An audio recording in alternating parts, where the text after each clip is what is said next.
Hello, hello. Hey, Mysterious. Happy Monday. So it is Memorial Day in the US, and I tend to just work on public holidays.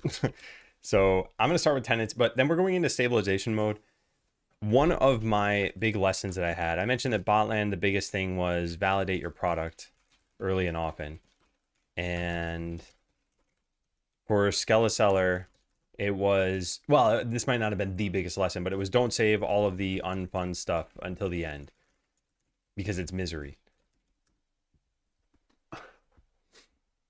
So I am trying to learn from this lesson, and that is why we are doing things like weekly polish days, and yeah, this couple of weeks, this fortnight that we're going to be spending doing stabilization. It's not going to be the most fun. It's not going to be like bone dry either, but yeah, it's not making a new game. It's like, let's go set up Webblade and figure out how to do this and set up tooling for this stuff and whatever else. What do we have here? Hang on one sec. Let me take a look at this and just make sure I have this here.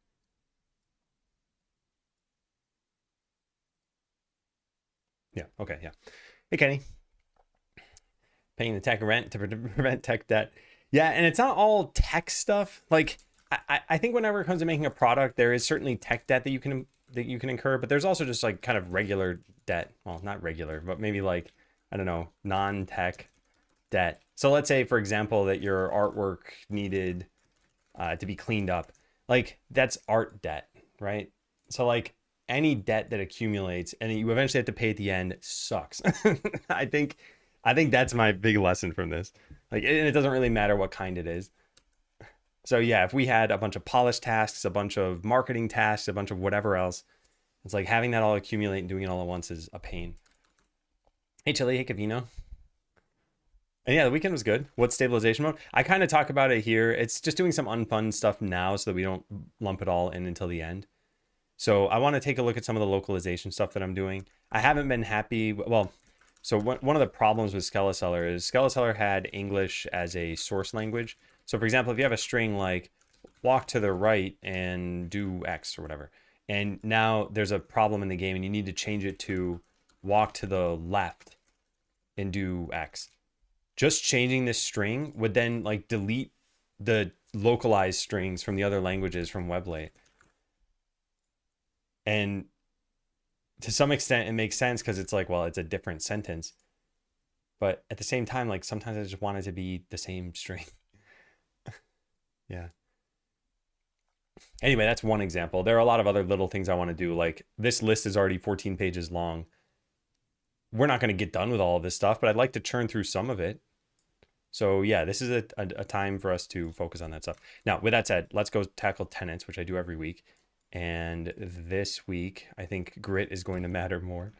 So let's copy all of this. It is May 25th. So sustainability, this has been going well. I haven't really put in a ton of work time, but I feel like things are almost back to normal in my personal life, such that I can have a regular schedule and maybe do more if I wanted. Breaks are still going great. I think breaks have really solidified. That's the whole reason I have this tenants process, right? Is like remind myself of what's important so that if I'm not doing it, I start to do it. And yeah, I would just never take breaks if I didn't have this here. Or like I take a break when I have to use the bathroom, which is at an interval that's longer than when I should just be standing up and doing something.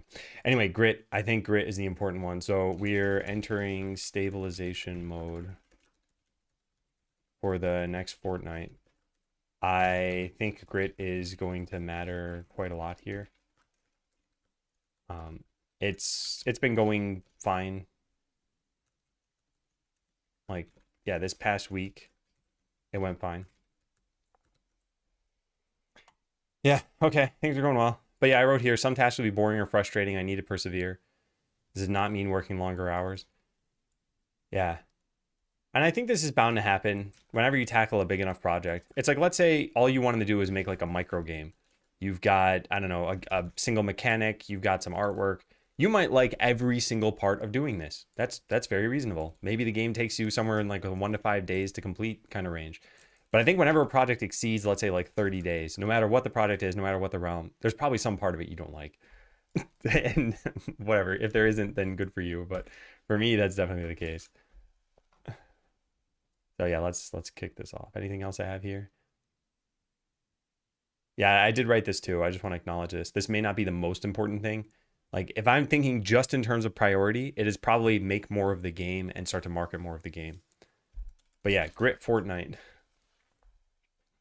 I like game jams for those microgames. Yeah, and I think a game jam can be almost entirely fun because you don't really have to focus too much on like infrastructure or launching or marketing. In fact, you probably don't do any marketing for a game jam unless you're hosting the game jam because that's probably part of what the jam is set up to do is just show off games to people. But yeah, when you launch a game and you're like, well, time to do a month of outreach and emails and running advertisements and everything, it's like, yeah, that can be a problem. All right, so we're going to start with this. We're going to just try to get some things off of the list here. Let's also take a look out of curiosity. Character count is 23,979. So starting char count of this doc, or actually of this tab, doc tab. So that's what we're starting at. Let's see what this eventually gets down to. So update architect's office and community center. Decided to do both in one go. Thought there'd be more work, so no need to split the PRs. More walls, decor, furniture. Didn't bother adding doors. Did something similar to what was in the asset pack. No doors. Yeah, I think that's probably fine. Extracted only building from the pack. We most likely won't be using the rest of them. Totally fine. And reuse architect's office tiles for the walls. I hope that's okay. Yep, if that's okay. Yeah. So I think this is looking good. And I wrote a couple of notes, especially about lighting here and to remove the cache from this scene. Okay, so let's go pull this in. This is pull request number 9. And I don't think I have anything I need to push here. No, everything's up to date. All right, so GHPR checkout 9. This is the final one that we could possibly have be in the single digits. So fun, just typing a single number. Not anymore. The fun has been taken away. All right, let's go try this out. Oh, by the way, I ran 2 other playtests, and they both went well. My friend on Friday like really liked the game, got everything, understood. My friend on Saturday, I would say, liked the game and was intrigued. Maybe didn't seem to be enjoying it as much as the friend on Friday, but yeah, I think there are some good signals now about the game. Okay, so if we go into the farming game and go over to here and speed this up. So now the community center, yep, has this graphic. We should be able to like, yeah, there's some oddities about walking. Oh, why sorting is not set up on this. Okay, so we need to do that. So why sorting, and then how about when we walk into the door? Yeah, this is also a little bit strange. We should probably set extra colliders around this just so that this isn't a problem. Oh, you can't walk in. Oh, because it's locked.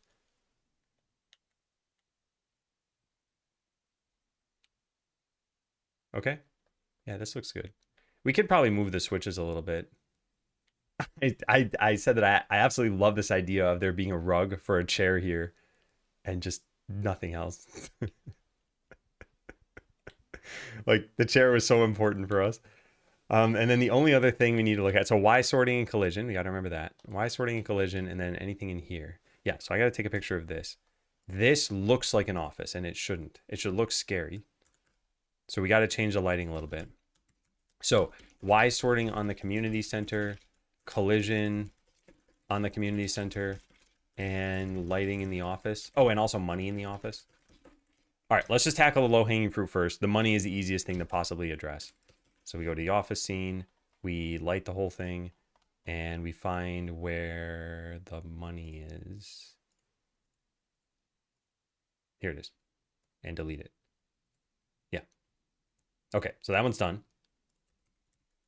So now we need why sorting on the community center. That one's probably the easiest thing to do next. Where is the community center? Here it is.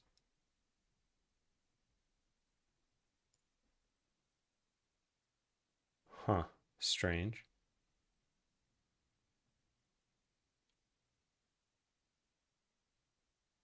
Already looks like it's fine. Hey, Wendy, how you doing? I haven't seen you in a while. I was on vacation and then my schedule got kind of messed up for a little bit. And I've been back to streaming, but I haven't been really watching Twitch.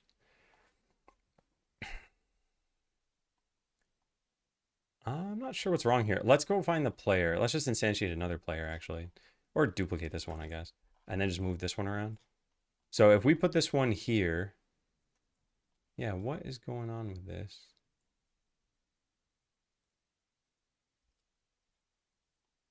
The town doesn't have Y sword enabled? No, it does. What am I missing? What am I missing? I wonder if it's just a height of this sprite kind of thing, and we need to change what the Y sword origin is. If I change this, does this matter at all? No. It's set to 4, I believe. I don't know what's going wrong here. Wow. Yeah. Strange. Oh, because it's not centered? Ah, yes, that's the problem. Okay. We need this to be centered. And then it doesn't need to be centered, but that position is where we consider the Y sword origin to be. So I guess let's make sure it ends up here in the end. Is there a way we can do this easily? Maybe, how about this? Let's just put a new point. Node 2D. Let's put a new point right here at the corner of the house. Yeah, so right there is going to be the black pixel of the roof. Yeah, so now let's try to position this in that same way.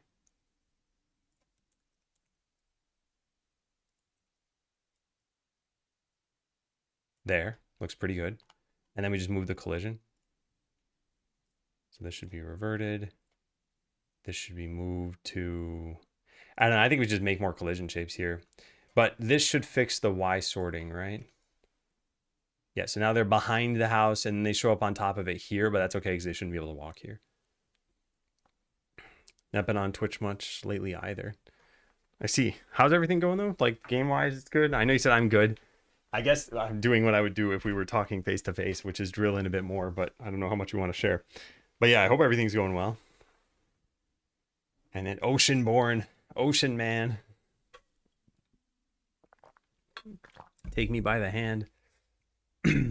Super confused about the house. Didn't know what to do with that one. With the Y sorting. And hey, Dark.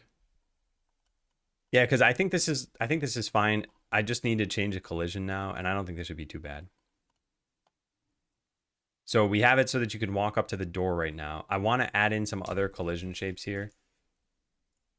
This isn't gonna be perfect. It doesn't really need to be. We just need to make it so that you can... I guess the problem is the steps are only kind of one tile big. So I want to leave some wiggle room here. So let's do this. And then let's go make another collision shape. And at least make this one really thin and just stop them from walking into the wall. There, that's probably good enough. So yeah, you will be able to step onto this part here. I think that's fine. And then I want to add some for the roof. Rectangle shape, there we go. Yeah, I want to add some for the roof, just so that you don't look like you're on top of it. That's probably good. And then we probably just need one on the other side.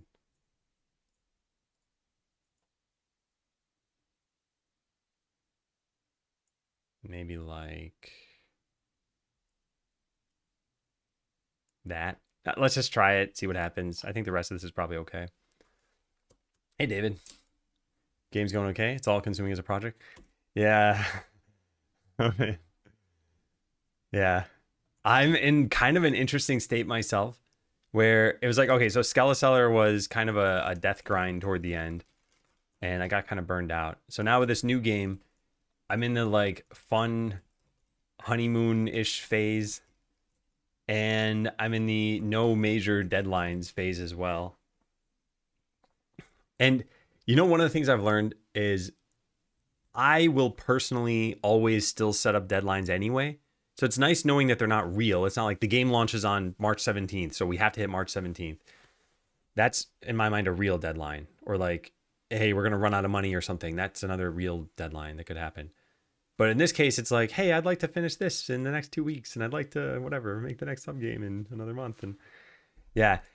And the other thing is just this project is such a cool set of ideas that can exist here. So right now we've made the platforming game, we made the farming game, and I designed the next 3 sub games, and it's going to be a top-down shooter. It's going to be loot boxes, the game, and it's going to be what was the other one? A dungeon racer. These things just sound so cool to me. This one's mostly a joke. I don't know if you heard this idea, Wendy. Probably not if you haven't been on Twitch. But the idea was basically like we throw you into a UI where you open loot box after loot box. There's no purpose. You can leave at any time. And it's a commentary on how long will people open loot boxes if there's no benefit whatsoever. I love it. It's a perfect game. I think this is so funny to me. And I ran this by my friend and he was laughing, but then he's like, you know, some people might get a little bit annoyed because they might have thought there was a reason to do this and they might be doing it for like half an hour or something. Some people never leave. They're freaky. Oh my God. I love this. And this can only really happen in this game, right? Like I wouldn't in Skeleseller, if there were loot boxes or something, there'd have to be a purpose to them. It's like we can't just throw in some pointless feature. People would say, oh, this wasn't done. It was half-hearted. I bet there's a secret achievement. Keep clicking. Well, the other thing too is this will only be the 4th game, I guess. We'll have platformer, then farming, then the top-down shooter. So those are real. They're not trying to be like something they're not really. But then this is just a joke. So the game hasn't set you up for something that's kind of making fun of players almost.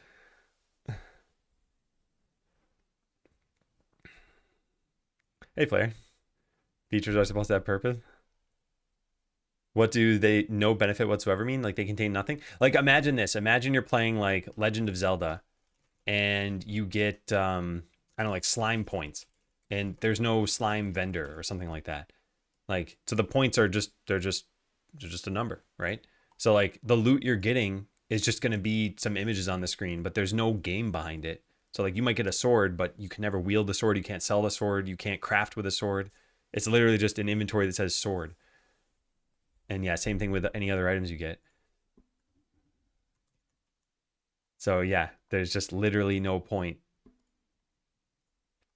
And I had some graphics in mind for this. It just had to be an asset pack that had a ton of item graphics. And yeah, loot boxes. This one has a star next to it. I think it was this one. Yeah. So yeah, imagine all these items are there in your inventory. You can get, you know, whatever, raspberries and armors and shields, and they have guns here too and stuff. But yeah, just no purpose to any of it. Ironically, unironically, become a very addictive game. Yeah, that'd be sad. Wasn't there a game recently that was basically just that? Yeah, there was a scratching lottery tickets. I think there was a loot box incremental game. Maybe I'm making this up. There's one from 2018, but I thought there was a more recent one. Wait, this is 2025, but it has the same description. No, it wasn't this. I don't remember what it was. It was probably this thing. A game where all you do is open loot boxes, but it's great. Yeah. The coin pusher one, that raccoon one, I think. They put literally nothing in it. No, we have to make it seem like it's going to be real.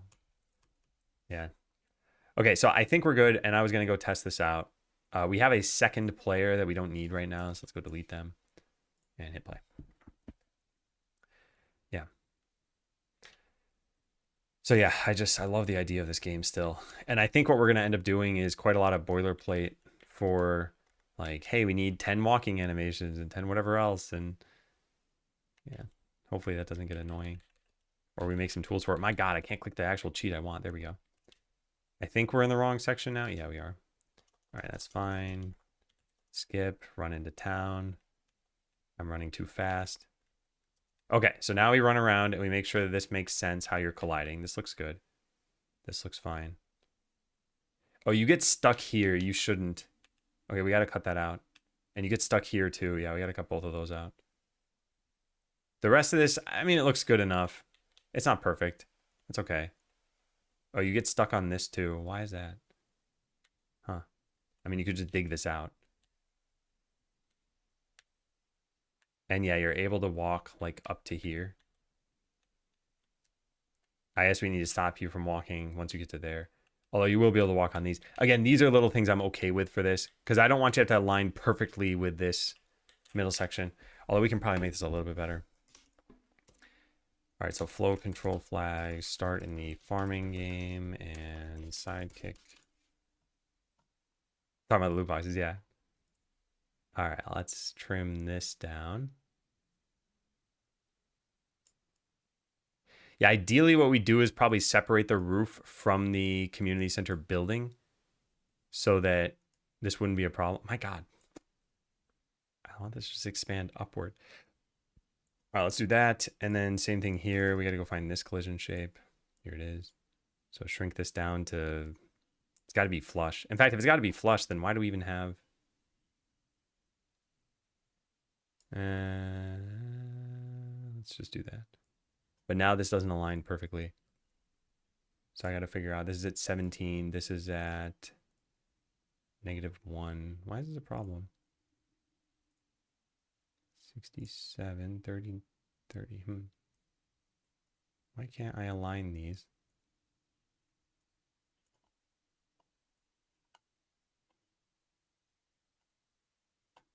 I think because this is an odd height. If I make it even and then move this up and then click this, it'll work maybe.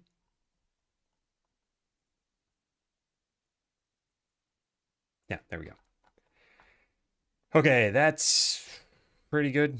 Yeah. And then we need to fix this stuff here. So there's got to be a collision shape stopping you from going into the door too far. Just put this like there. And then we'll just run the game from Godot and we'll be able to see this. Yeah, it could be a polygon. I was debating on that. I still think the sprite would probably need to be split up a bit. Hey, Leaper Girl. Day off for me. Kind of thought you wouldn't stream on Memorial Day. Hope you're doing well. Yeah. And hi. Yeah, playtesting went really well. I tend to just work on... Oh, there's a little glitch here. I tend to work on public holidays. Yeah, we should probably just move this to the side. Let's just do that. So now you can walk through that side of the roof. I think that's okay. Yeah, it looks a little strange. It's okay. Not a big deal. And then what's happening here? Maybe we shrink this a bit and shrink this a bit. I'd like you to be able to walk between the lampposts. Why is the lamppost stopping you to that extent? We probably need to change the lamppost collision. All right, so that looks reasonable. We need to stop you from moving too far to the left or right here.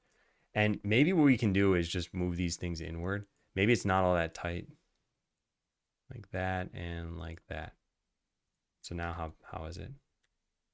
Now you're still able to go pretty far up. Maybe this isn't the problem because of move and slide. Let's just try having it look realistic and then see if it's a problem getting up there. No, it's pretty natural. Yeah, it's pretty natural. And then you can go too high up and maybe a little bit too far to the sides. So this one should go down to like there maybe. And then maybe like one more pixel on each of these. All right, how's that? That looks good. So that looks like you're walking up to the door. And that, yeah, you can step out to the side of those. Okay, so now we just got to figure out the collision on the lamp posts. Lamps are here. And we got to find the lamp posts. There they are. And then we got to set their collision. Physics layer. Yeah, so just lower this down. Maybe to there even. There. And that should take effect immediately. So now we can walk between these. No, I don't think that one does take effect immediately. We'll have to restart it. Hey, Phil. Happy Monday. Yeah, you know, the best case scenario for this next couple of weeks is that the tasks are entertaining enough that I don't feel like it's a ton of work. Hey, Nightlight. Oh, wait, that's not the place. It's up here. So you should be able to walk between these now. Yeah, I think it's good. And yep, this is pretty convincing, so it looks good. So now using the key, you can use it here. That's kind of a problem. Where is the key region? Where's the key region? Unlock region, here it is. Wait a second, what? You're not overlapping with this. How did that just work?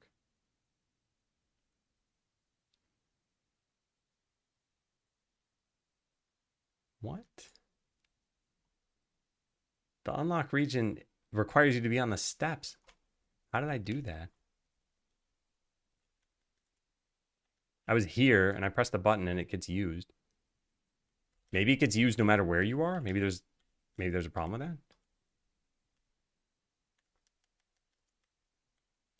Oh my god. All right, let's just restart this. So if I use it over here, no, it doesn't do anything here. How close to this can I be? Doesn't use it here. Still nothing. Nothing, nothing, nothing, nothing, nothing, nothing, nothing.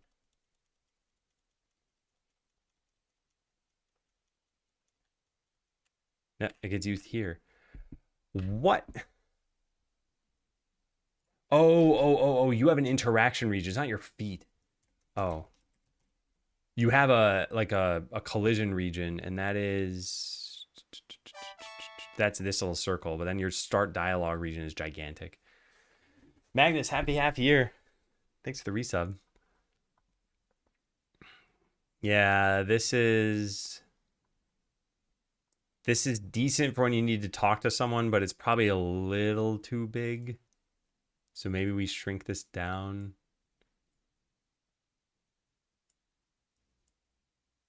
This might make it feel worse when you're trying to actually talk to somebody. So let's go find out. Like, how close can you be now? So if I want to talk to these people, if I'm here. Okay, so you can still be pretty close. That's fine. Yeah. And then this all happens. Skip through this.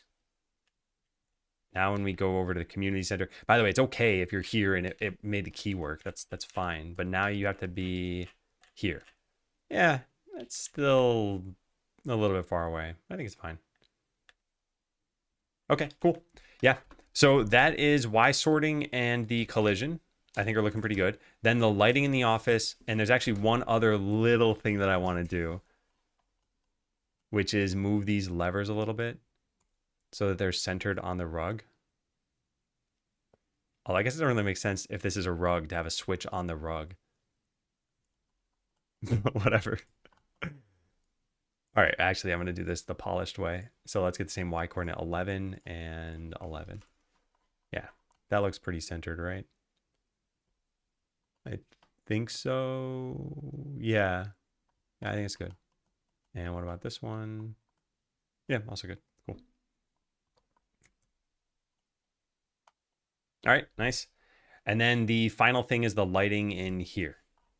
So this is a little bit tough because I don't want this to look like an office when you arrive. So we need the light that's here to be lower and fainter. Maybe like that. But you can still see a lamp there. Maybe, yeah, maybe we could lower the energy on this. Maybe we just have it illuminate your character and make it even fainter than this.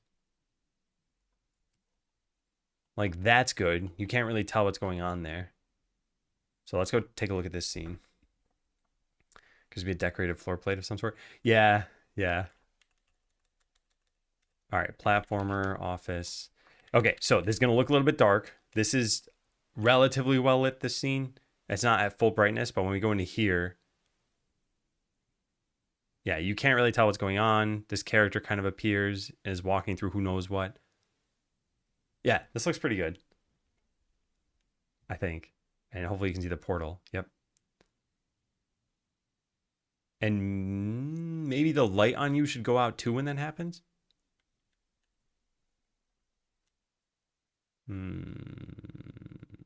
Probably. If we turned off that point light, then it'd be like they just totally banished you and you were creating light somehow. It'd be nice to have maybe a tiny bit more light around the architect. It's it. What if we did this? No, it's the area that I'd like to expand. And I just don't want it to be obvious what they're near. Because again, this whole room, if you look at it like this, it's an office. You don't know that you just entered someone's office, though, the first time in here. And it's supposed to be spooky. And if you saw like a water cooler and chairs and a computer and stuff, you'd be like, what's going on?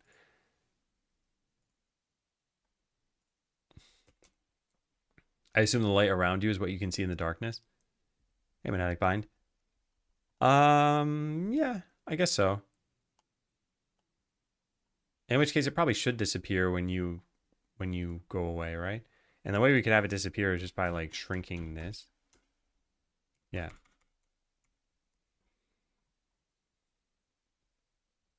What if the teleport spell had a light source, revealing some more for a split second? No, I don't want to reveal more. I don't want you to be able to tell anything else in this room. Will she discover later as an office? Yeah. Yeah, when you discover later, like this person will eventually befriend you. And at that point, we can just turn on the lights. They can be like, oh, sorry, I didn't mean for it to be scary in here. And they turn on the lights and it's like, wait, what? This was an office the whole time? You're not an enemy or a villain? All right, so point light 2D, we'll call this like player point light. And I want to fade that out. So banish player. We have the portal sound playing here. And then we set point light 2D here. And we want to change its texture scale going from whatever it currently is down to pretty much nothing. All right, let's just hit play and see what that looks like. Empty Cheeto bags. No. Mountain Dew. I still want it to be somewhat in the fantasy realm. So like having computers, even that's kind of questionable. Having Cheeto bags would be kind of funny as a joke. Okay, so you can see yourself. This character comes over. Maybe we light them a little bit more.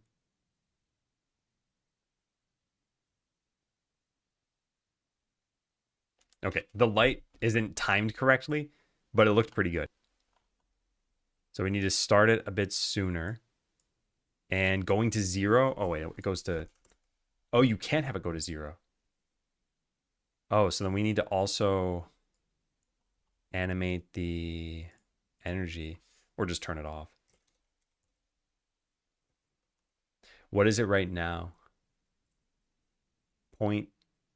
No, that's... Oh, yeah, 0.85. 0.85 is correct.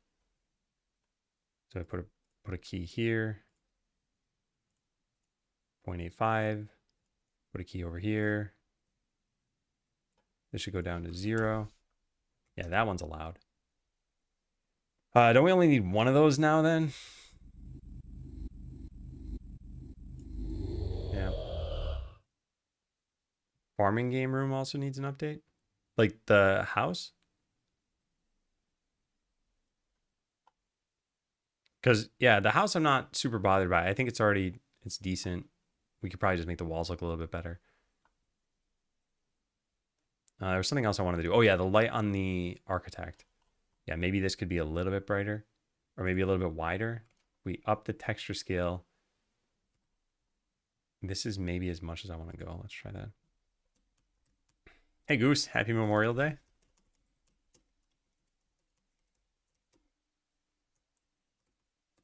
Good day to do some game dev. All right, so let's go take a look. Whoa, that is loud. Oh my god. Let's turn that down a bit. Oh, did this just break? I think something bad just happened. Yeah, I think it broke. I accidentally pressed in the left stick when I was already in full screen. Maybe it doesn't like that. No, something else happened. Oh, weird. Okay, so pressing the left stick when you're on that menu like messes everything up. Okay, this is just a debug problem. But yeah, I'll write that down. Bug. If you're on the settings screen and press the left stick in, the game freezes. Well, the game soft locks. I think because it closes one menu without unpausing. Yeah. All right, let's take a look again. Controller input side to audio. All right, there we go. So now we go over here. Take a look. The music would change here. Oh, this is not taking effect. I know why now. All right, because this is controlled by the animation player. So we somehow control the light here. Where is that? Wait, we don't control the light? Start cutscene controls it maybe? Point light 2D2. Yeah, here it is. Energy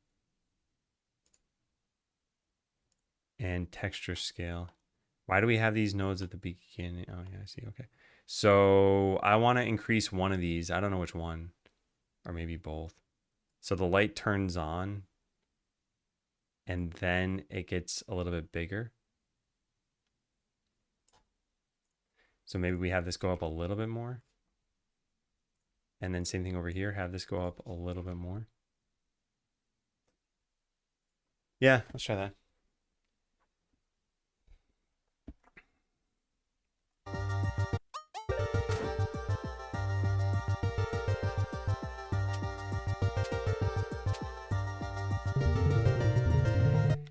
It's not bad, but I don't like that they grow at two separate times. So I think we just shrink this down, or not shrink, but move, and then move this as well. Yeah, let's try that. I could probably just play this through the animation player and see. It doesn't take me too long to get there though. I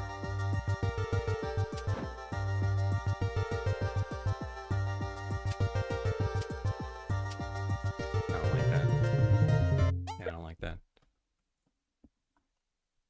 They're in the walk animation already, but they don't start moving till here. Should probably start moving sooner than that.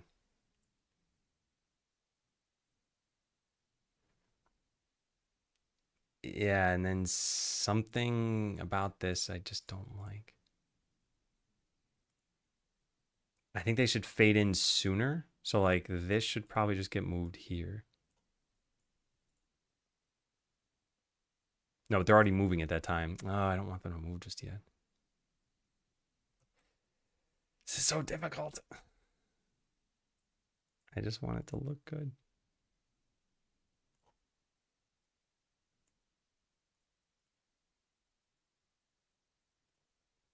Yeah, I think I wanted to have fully reached the texture scale maybe a little bit sooner.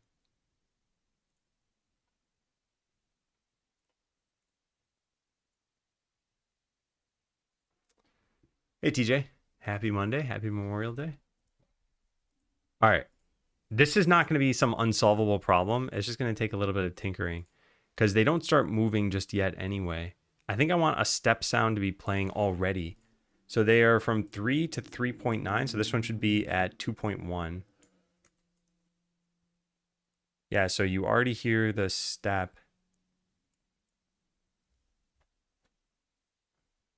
And then this lights up. And they're moving toward you. Okay, that might look a little bit better. Let's try that. Hey, Pretzel. Hey, Sound of Gaming. All right, let's try this. This should change the music. Yeah, nice. Okay. I want to listen for even the step sounds here at the end. Oh, can't make that jump.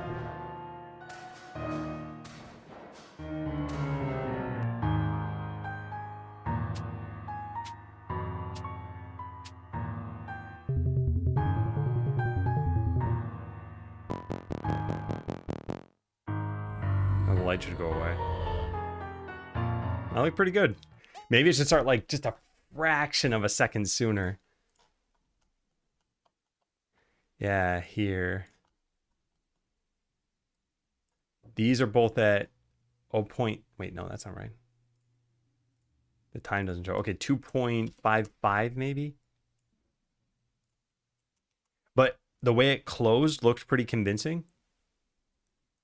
And if anything, we would move this by just a hair, like 3.05. But everything else felt pretty good about this.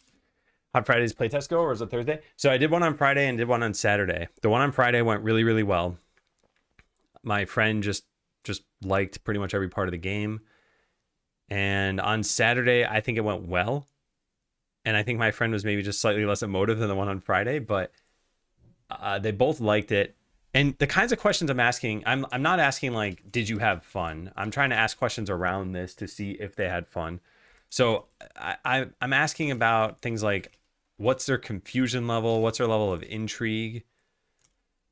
Yeah, how do they feel about the plans I have? And like how long would they want to play? So I think this game is going to end up being somewhere in the 2 to 6 hour range. And I think that's fine. I think it's like, as long as we have fun content, we can keep doing stuff.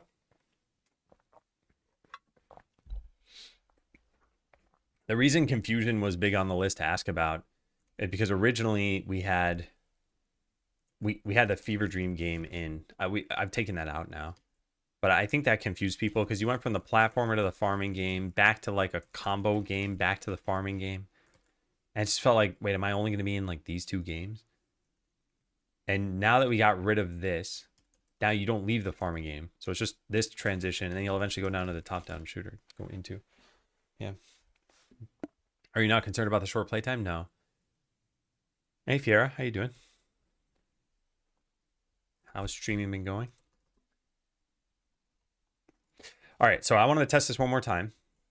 And we're going to just pay attention to the lighting this time.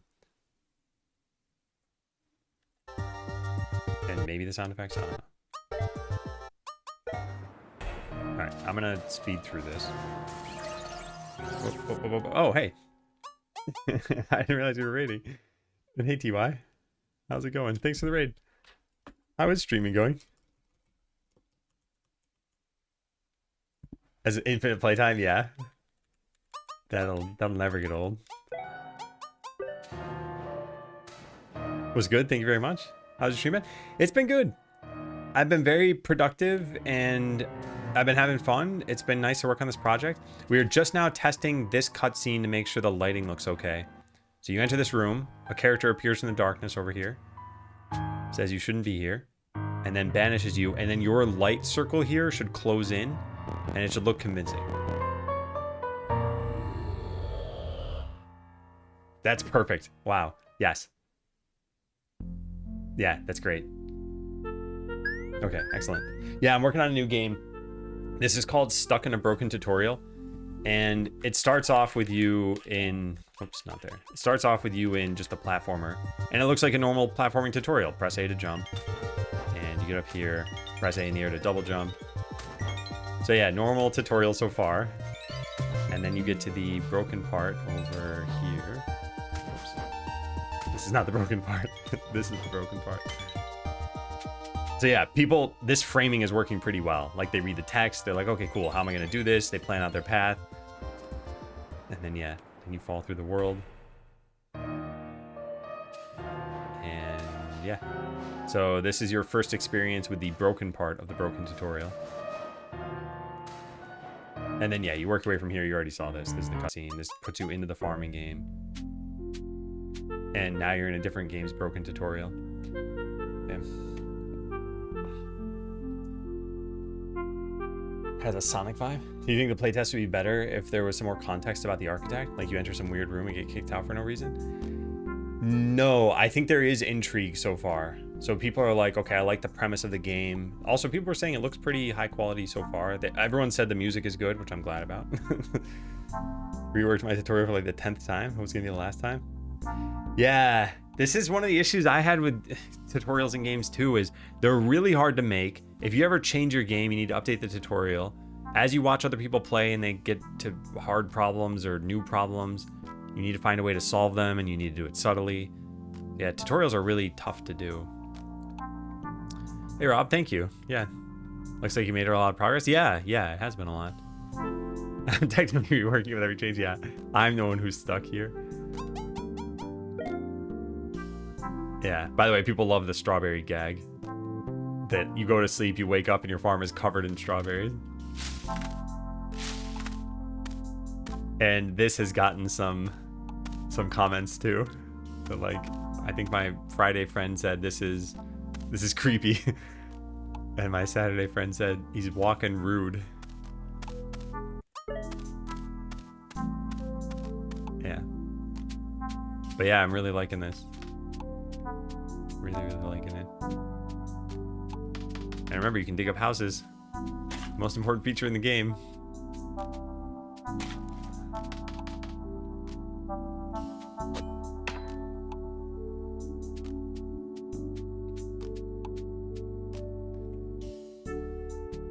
Okay, cool. Walking rude. I wonder if my friend remembers making that comment. Okay, so I like this. I like all these changes that we made. I am going to check this stuff in. Not this, but everything else. And I should probably check this in separately. So this is change lamp collision. This will allow you to move between the community center and the lamps just outside of it. All right, so commit that. Then what's this change? This is the community center collision and it's Y sorting. Yeah. And nope, that's it. Yeah. So fix community center collision and Y sorting. Okay, so it's a bit more convincing that you, when walking around the community center now, the player is Y sorted behind the roof, but not the roof's edge.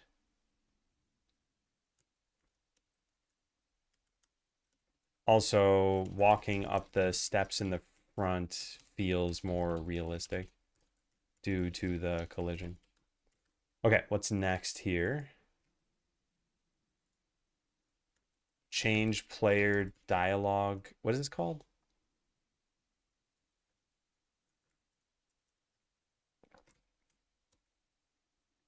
It's called Start Dialogue Region. This makes it so that you have to be closer to something to interact with it.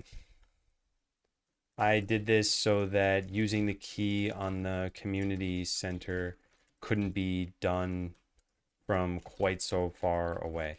We should say, instead of change, shrink. That's more specific. All right, now we have two other changes here. What is this? Oh, no. Okay, hold on a second. What did I do? I think I messed up. What did I check in for this commit? Oh, God. I think I screwed up.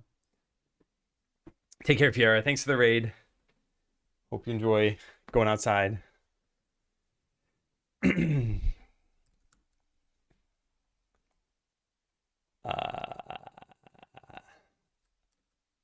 I screwed this up. I don't know what exactly I checked in there because diff last commit. This one was fine. And if I diff this, it should show the same thing. No, it doesn't. Oh, I'm diffing against. Okay, hang on. Diff doesn't work the way I thought it did. Doesn't. Git diff dash dash help. Do you specify both commit issues?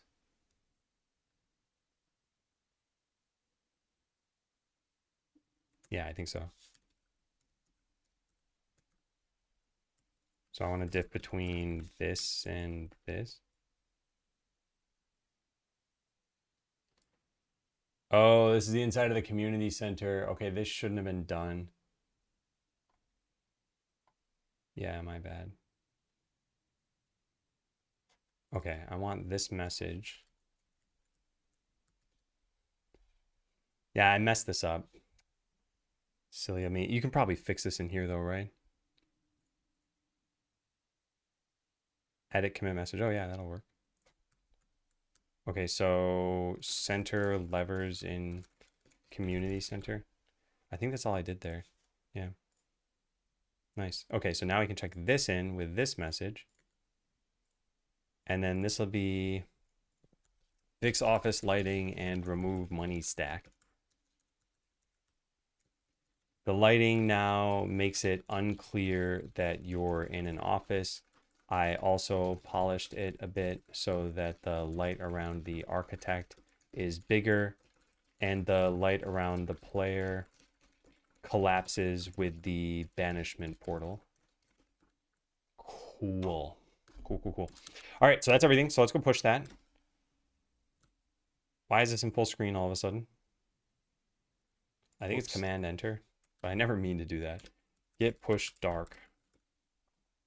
I have this open here. We should see all my commits show up. Perfect. Okay, cool. So I addressed the notes / observations that I had. This is looking good. Squash and merge. Dunzo, go back to main. Let's just wait for that to be done. It is. Cool. Cool. Close all of these. All right, so now we're on the actual stabilization stuff. And I wrote this down here too. The stream schedule should serve the game. If I find that I need to spend an afternoon setting up web late, then take time off. Yeah. So yeah, we're just going to go through the list. I don't want to be too picky about this. I want to prune all this stuff down if possible.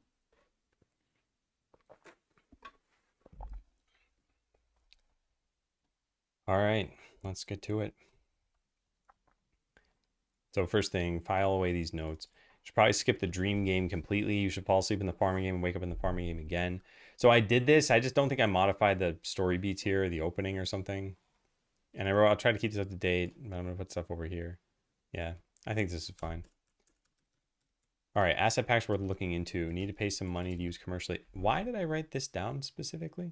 And isn't this already in my top-down shooter idea? UI elements may not need. Yeah, it is there. Okay, just delete this then. Can't wait to work on the shooter map. More Y sorting issues. Yeah, it may not be too bad. Yeah. Add some difficulty to the platform to get all the diamonds. If it's too hard, we can just steer them away. Game can even say diamonds are optional and sometimes hard to get. You may miss this in the platform. We need to reinforce it later. Why did I write this down exactly? I don't think the platformer is problematic because you're not in it for very long. I've been timing all of my friends who've been playing, and I don't know what they are off the top of my head, but I imagine it's like a couple minutes. Like, people are kind of messing around with the controls a bit. One person went over here first. It's not like there's a very long area over here. And then they went back over here.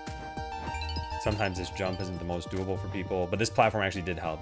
My friend on Saturday had a hard time, and I think she went over to the platform on the right side. Yeah, they discover this, they might fall down, then they jump back up. I'm like purposely taking my time here just to see, and I think this would be probably about 2 minutes or something. Yeah, I know I did that a little bit faster. But then that's it. Now you're at the end. So like, I don't think we need to add difficulty to this one. And we have the diamonds already, and people already kind of want to collect those, at least if they're easy enough. They don't go out of their way to collect all of them. We should probably figure out an average of how many do people collect at any given time. Yeah. So I think I'm going to just delete that note. If you can sleep in the farming game, then perhaps you should be able to sleep repeatedly. There's not much of a benefit to this, though. No, I don't want to do this either. We could maybe work the dream game into later stages. Maybe it's just a joke that you pass through. Alternatively, we could allow you to go to sleep again in the farming game. Yeah, so this is a good idea. We've already coded this. Hey, Cradlefish. We've already coded this. There was another idea that I had, which I love the name of. It would just be Office World. And the idea is that it would be a room like this. So you get into this room and there are a bunch of computers. Maybe the chairs aren't here. And you can walk up to a computer and play any of the reject games that we made. So maybe when you go play this computer, you are in the Fever Dream game that we rejected. And maybe when you play this one, it's some like Pong game that never worked out for us, or I don't know, something like that. So that's one way we could surface it. Another way is through an Easter egg in the farming game somehow. But I think that'd be confusing to players. They'd be like, how did I? Because some people will discover it and then they'll be, yeah, I think that's a bad idea, actually. Yeah, I take that back. I would collect them all. That's just how I play games. Yeah, I think that any game that has a collectible like that usually makes it obvious what the collectible is for. I was talking about Banjo-Kazooie a lot, but Banjo-Kazooie had music notes, and I think there were like 900 or something. But it made it obvious what they were for after the first world. Or I think there's even a tutorial thing that popped up saying like, these are music notes, like collect them to open later worlds or something. So you know when you're collecting it, why you're collecting it. In Mario Bros, like the original one, there was no in-game tutorial, but presumably the instruction book said like coins give you one-ups. So again, you knew why. And then you can figure out if this is worth it to you or not. I think probably most people playing Mario Bros are not like, I'm going to get the coins because I want the one-ups. They're probably like, I'm going to get the coins because it's fun to just aim for them. But yeah, maybe, I don't know. Yeah. Yeah, but so the chairs are there, but each time you walk into one, they disappear in a unique way that relates to the game on the computer near them. We probably could, but I was thinking Office World would be one of these like optional content kinds of worlds that you could go into if you want to, but that maybe most people wouldn't experience it. But yeah, having this one like evaporate and this one light on fire and stuff, I think it'd be funny. It'd just be a lot of work for something people might not ever experience. Well, that is kind of the name of the game.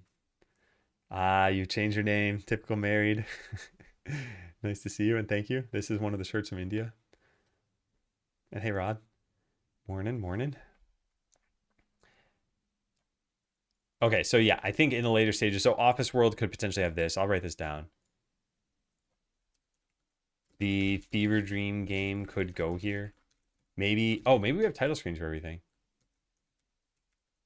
We could have title screens for all of the games. It could be its title could be, actually, maybe we even start you in the farming game, but you have to go to sleep so that it's got context about the blanket and the, like, don't forget about the exam. We could position, so it just doesn't make sense why you would enter the architect's realm or office at the end. So maybe we change that part. Maybe falling just puts you into a portal at the bottom and you go back to Office World. Yeah. Note, I definitely don't want you to be able to find the Fever Dream game from the farming game. It generally caused confusion, and it'll especially cause it if only like 5% of the player base finds whatever secret is hiding it. Then again, there are ways you could make it so that it's like truly secret. Like the Konami code, do you think anyone ever discovered this code? The up, up, down, down, left, right, BA, start. Like, no one would do that, right? I mean, just organically. Like, maybe you're mashing buttons, but what are the odds that you'd mash them like that, such that you'd figure this out? Plus, don't you have to do it on the title screen or something? So, like, this is a way you could hide it so that you pretty much have to tell people to do this. They'll never accidentally do it. It's like if you had a, I don't know, like a 10-digit password in a game. Like, people aren't just going to guess what the password is. Office World sounds backroomish. Yeah, it's not supposed to be spooky or anything. It was supposed to sound very humdrum and boring. And then there'd be like games on these monitors or something. We probably need to indicate, if we even do this, that there are games on the monitors. Hey, Elijah. What's the new game about? Check this out, because this has all the info about it. But yeah, it's called Stuck in a Broken Tutorial. And I am very excited about it. All right, so this I think is fine. Yeah, wake up in the farming game rather than showing you this. This is good. And then document areas to rework. The dream game won't happen. Yeah, I'm not going to do it. So cool. All right, add Pige as a playtester. Add a question about confusion about dropping the dream game. Need to think of where the demo would end. Yeah, regarding the demo ending, I think we need to do like a sales pitch at the end. Maybe I should make an issue about this. Produce a demo for the game. Oops. Did not mean to do that. Figure out where the game should end. Based on playtests in checkpoint number 1. I think it can end in the community center of the farming game. But I think we need to do a bit of a sales pitch to clarify what the player can expect. Maybe it's something like, oh, I got to do this sooner rather than later.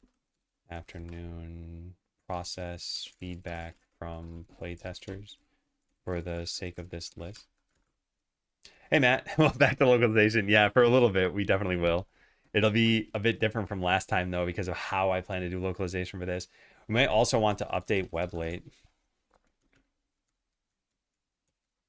Should probably update web late as part of this work. See if pasting screenshots works. May even want to add some context. But no, that's probably stupid. Yeah, do you have today off, Matt? My weekend was pretty good. Maybe it's something like there are another couple of hours. Yeah. Maybe we talk about game length, number of additional sub games, story, etc. Maybe even mention that the game isn't intended to be replayable. I don't know, things like that. And then we need to actually like launch the demo. Figure out when we should launch the demo. Does anyone have any thoughts on this? Like, let's say, hang on one sec. Okay, so let's say we had a perfect demo. And also, let's say that we won't launch the full game until like 2028. When should we launch the demo? So like, even if we just pick sooner or later, which is better? Because sooner, I could see the pros being like, you can get wish lists already. Cons, the game would be pretty far away in terms of release. And yeah, the game may change a lot. Hey, Schwartz. Technically, but I got work to do, so I'm going to work. Oh, man. Okay. Learning more about agentic coding. Just like keep the skills honed. Not crazy about it. Was dreaming about PII and LLM sandboxing all night. Oh, man. Yeah, those are some unfortunate dreams. I think the dev anxiety induced dreams are always frustrating. I'm stuck in debugging dreams every once in a while. Yeah, I don't have an answer for this.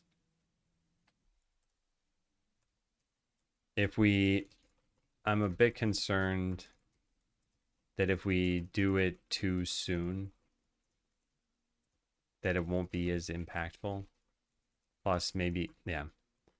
We should at least have a polished title screen and a good end of demo flow.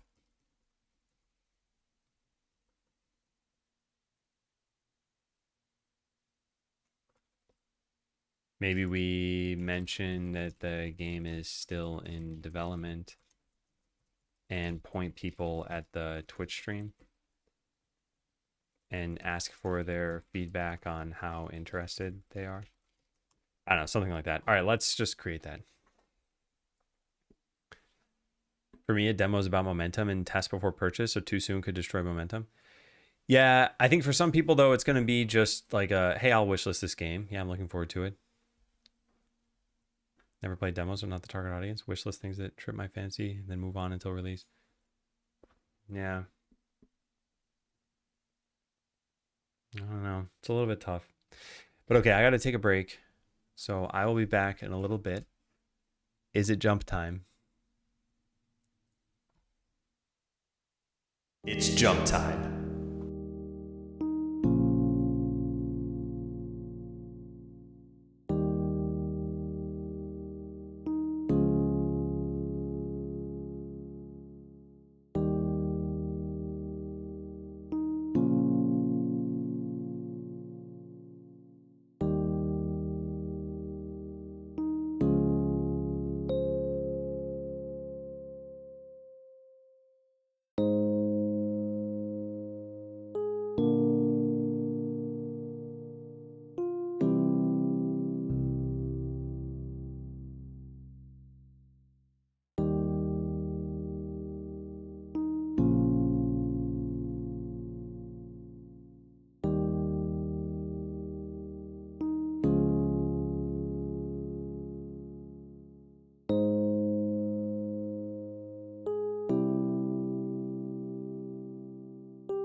Hello, hello, ABC. Close the game.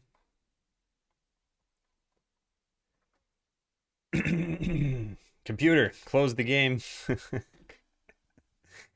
I'm not going to manually do it. Okay, what is, yeah, there we go. All right, so where do we leave off here? Yeah, these things I can't do right now. I guess let's put that up here. I mean, I could technically do them, but... Oh yeah, then need to think of where the demo would end. That's where we got to. Okay. Do not listen, computer. Change the farming drums. Yeah, this is the only music thing that we have to do. I don't know when I should do this. This is not a we need to do this on stream kind of thing. This I should put up here. I have a lot of work tomorrow afternoon. Add footsteps to tutorial man during the intro cutscene. So these are polish things.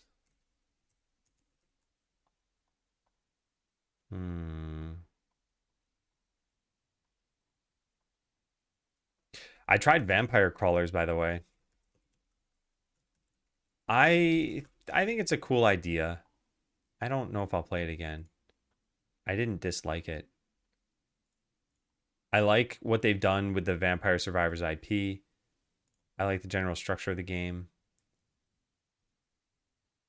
But yeah, I played a couple of levels and I was like, okay, I understand.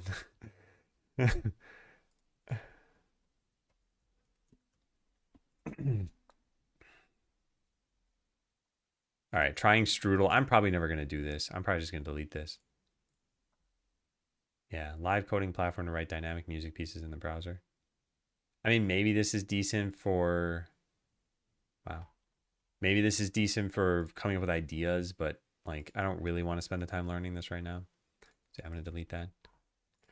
All right, try a text-to-speech model for dialogue. It's more of a gimmick than a requirement. Might be fun to work on. May add decent amount to the game. I think this is something we can test out, but I am a bit torn on whether I should support it and how much I should support it. How are you going with Slay the Spire 2? You were very excited for it? Oh yeah, it lived up to the hype. I just played yesterday. We had a friend over, and my wife and I and the friend did a 3-player run. We play on Ascension 10, but we couldn't beat the final boss, so we only beat one of the final bosses. I think it's pretty tough. But yeah, it's a really well made game. Vampire salesman, where you're a vampire, has to figure out door-to-door sales, but only at night because you burn in the sun. I'm taking that. That is now my idea. Where is the ideas from chat section? Here. My gift to you. So we have Skella Seller. We'd have to make it Vampire Buyer because then it rhymes still. So you'd actually be, yeah, well, anyway, I guess it just doesn't have to rhyme. We've been playing Tibia. I never got into Tibia. That's the MMO, right? Yeah. It's been around forever, hasn't it? 1997. My goodness. Wow. God, I wonder what it's like managing a game that came out that long ago. Like how many tech stacks have they been through? Because I hope they're still not developing on whatever they were doing back in 1997. Peak popularity in 2007. Yeah, wow. The other thing too, I think with any, well, specifically with MMOs, an MMO that's been running for the last like 30 years, you need to consider how game design has changed in that time. So like, presumably they've been adding tons of content and there's hours and hours and hours of stuff you can do. But like a new player probably doesn't want there to be 10 years of progression that they have to get through. They probably want to feel like they made a meaningful amount of progression in a day and a month and a year, and then still have some stuff left to do.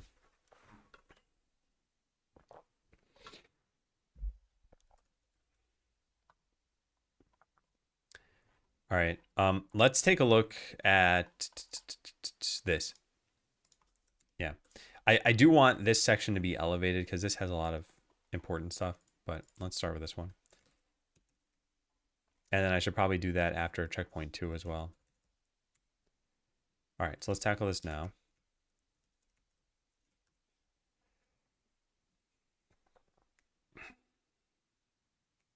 Intro feels rushed to get you leveled compared to the weak grind in 2007.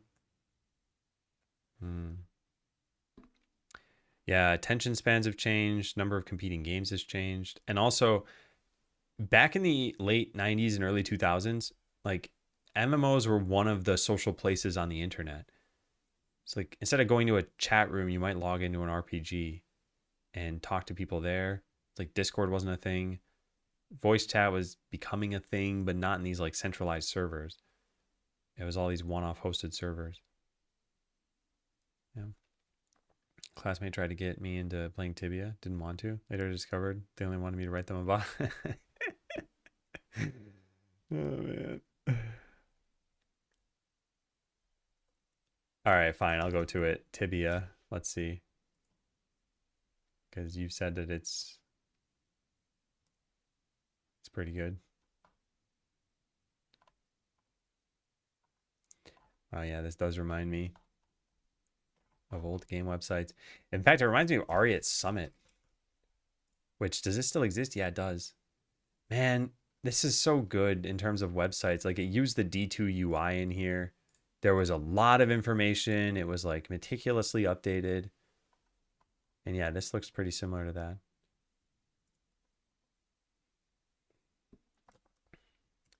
All right, so what are the questions that we have here? Maybe we still can't answer some of these now. Oh, hey, I checked my one here.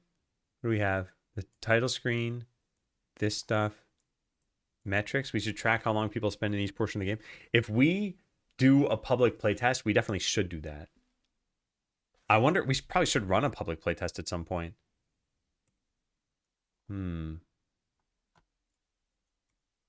I should put all this into its own section. We already have it in its own section. Checkpoint 3.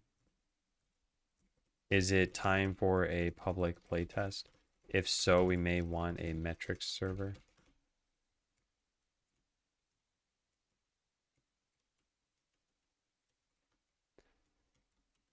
Music, sound design, yeah, all that stuff's fine. Checkpoint 2 would be add 3 more sub games. Top-down shooter, loot boxes, and dungeon racer. And that's pretty much it. And then add music. Add music for all of the games.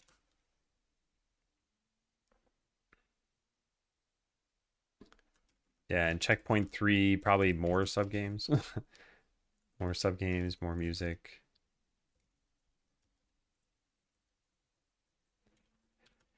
All right, let's go back to the questions. Excuse me. All right, we can roughly divide the game into story beats and sub games. The game opens, we have a mix of these. How does the momentum feel for non-story important games?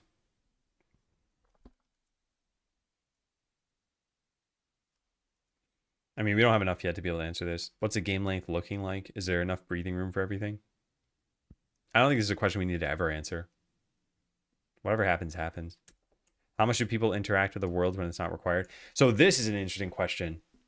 Yeah, almost nobody discovers things about the shovel, which I'm a little bit surprised by. So if you go into the farming game over here, all right, we can just switch to it immediately. So the shovel that you have can be used on anything. And actually, this is kind of a problem. We need to change this with the farming game. We have this grass thing over here. People dig in this corner, and then they can't really tell what they dug up. It's not until you get to the grass tile, which is, I think, this one. No, it might be this one. Yeah, that just removed all of the grass.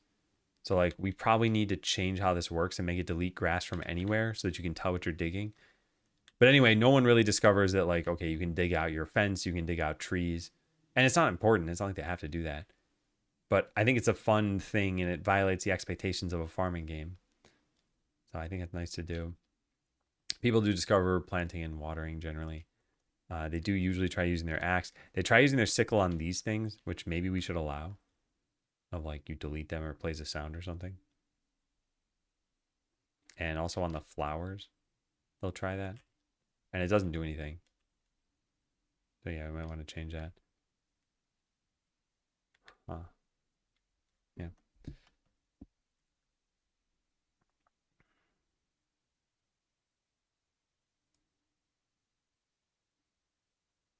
Okay. Have we put games next to each other that are varying lengths? I don't want 5 long games in a row. Yeah. I mean, so far we're fine. And the plan is for them to still follow this with this in mind. Something I did not do, though, is figure out when you get back to the architect realm. It's probably in the Dungeon Racer game.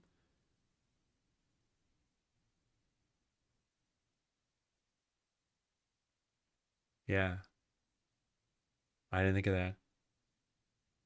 But I don't think we're going to do that for checkpoint 2. No, we probably should do that for checkpoint 2. Huh, interesting. Okay, so we have the platformer, then we have the farming game, then we're going to get to top-down shooter, loot boxes, and then the dungeon racer. So, first time in Architect's Realm. This is the first time meeting Sidekick. If we go look at the story beats that we have, you cycle through playing 2 to 3 games, breaking out of them, finding the architect, getting teleported into new games. Each time they're surprised how quickly you're doing this. One of those games you encounter sidekick. Eventually, the architect hears you out for long enough to know that you enjoy the games. So how often do people break out of these games? Would it be surprising after you make it there the second time that you could be like, wait, stop, hear me out? Oh man, pacing wise, I think this is going to be a little bit tough because I don't know how long development's going to take exactly. I started development, if you count everything. So like I took a vacation. So here we jump from May 1st to May 15th. So like we technically cut out 2 weeks of time there. But where did we do?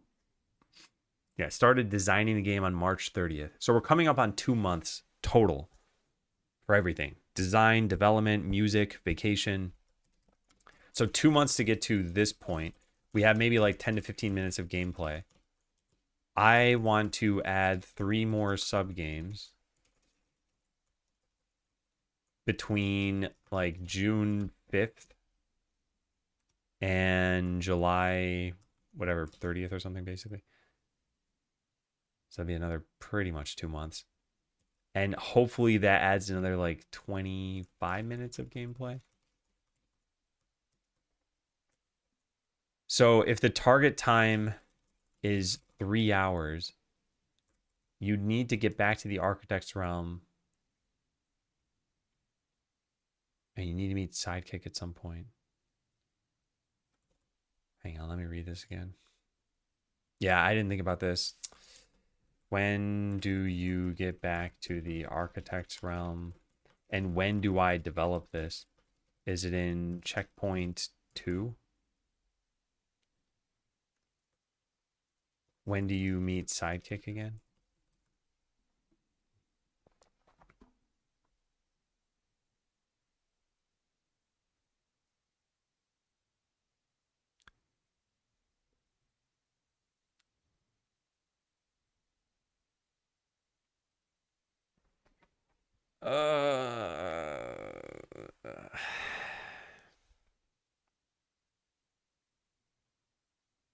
Rescue Sidekick. Why though?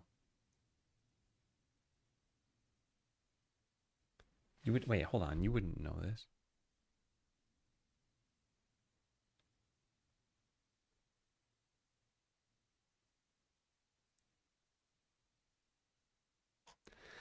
Okay, hang on a sec. Part of the stabilization. There's some planning in here. So architect makes bad games, lacks confidence and passion. You cycle through playing 2 to 3 games, breaking out of them, finding the architect, getting teleported to new games. Each time they're surprised how quickly you're doing this. He has seen the same character more than once before, but he doesn't know that those agents are becoming NPCs. The reason why they're teleporting you out in the first place is they believe you're there to mock them. In one of those games, so it had to be the third time that you encountered them. So maybe we throw in another encounter in the top-down shooter.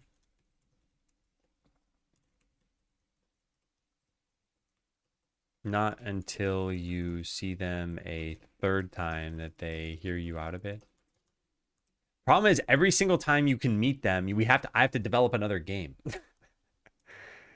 And that's going to make this difficult. Because developing any game, even small ones, would probably take at least 2 weeks. So I got to think of how much real world time it's going to take to get you back into that room like a 4th time, for example. That might be November of this year. And that's not a problem in itself. I don't want this to, I don't know. I don't want to like miss the window where this game would be fun and interesting.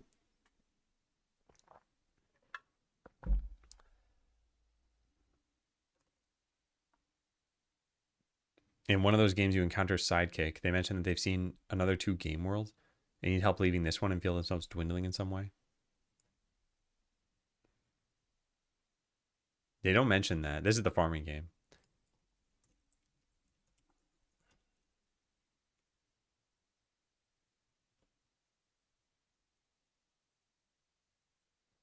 Okay, Architect hears you out for long enough to know that you enjoy the games.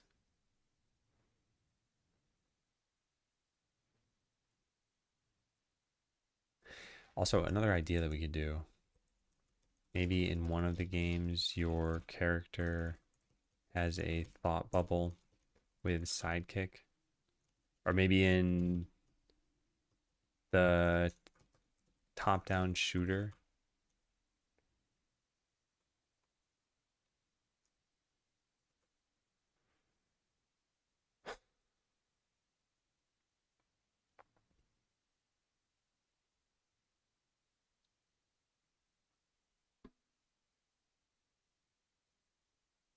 Hmm.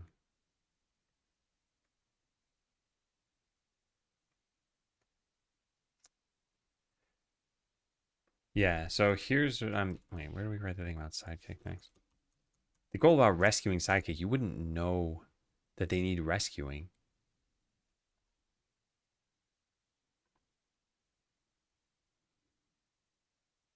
Yeah, you wouldn't know this. You're just having fun. This is silly. Player is just going into the games because they're having fun. Also, they were told that they'd die.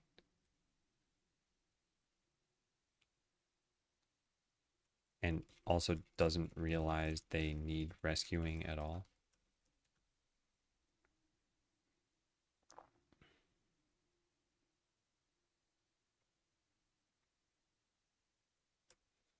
Yeah. You go through another game only to find your way out. You ask the architect about why you're being sent to different worlds. They say they never developed a way to send people to specific worlds.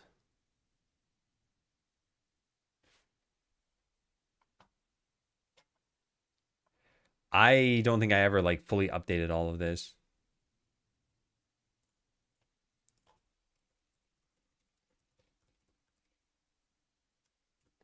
So that you can make it back faster. You go through another few games before finding Sidekick. This time they're practically an NPC with a little agency they have. They join you in your jailbreak from this world. You bring them to the architect. May need help diagnosing what's wrong since they haven't ever seen agents show up here more than once other than you. Well, more than twice, I guess. You mentioned you've seen other Hollow characters.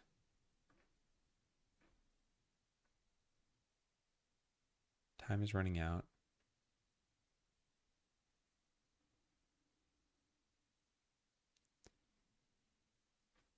You get teleported in different games. Would you at this point? Yeah, I guess. Yeah, since this isn't supposed to be a secret or anything, the architect should have told the player this by this point. All right, you go through another few games before finding another agent. This is their second game. They're having a blast. Yeah, okay. So I think this is fine. I think the encounter that you do after this, first of all, we have this top-down character. Where is that? And that's who you'd be entering the Architect's Realm as again. This character. Well, I mean, it would look like you. Although we don't have a jumping animation. No, we do have a jumping animation. But what is it, a tiny jump? Yeah, it's not like a platformer jump, although it could work.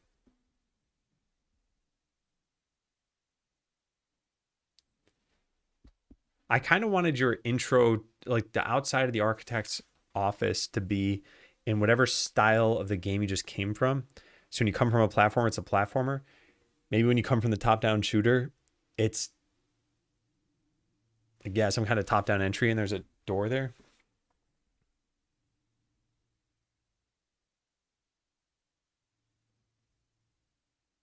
I don't know. We can figure that out later. I'm just wondering if this is too soon.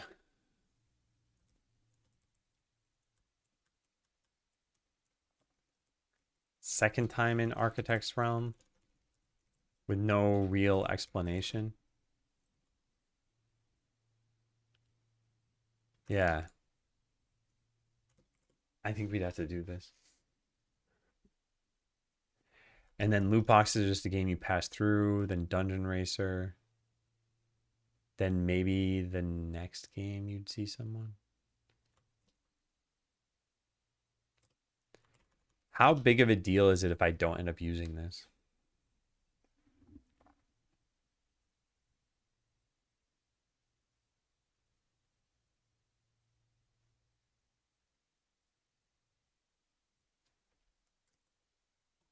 Yeah, I don't know. I think we need to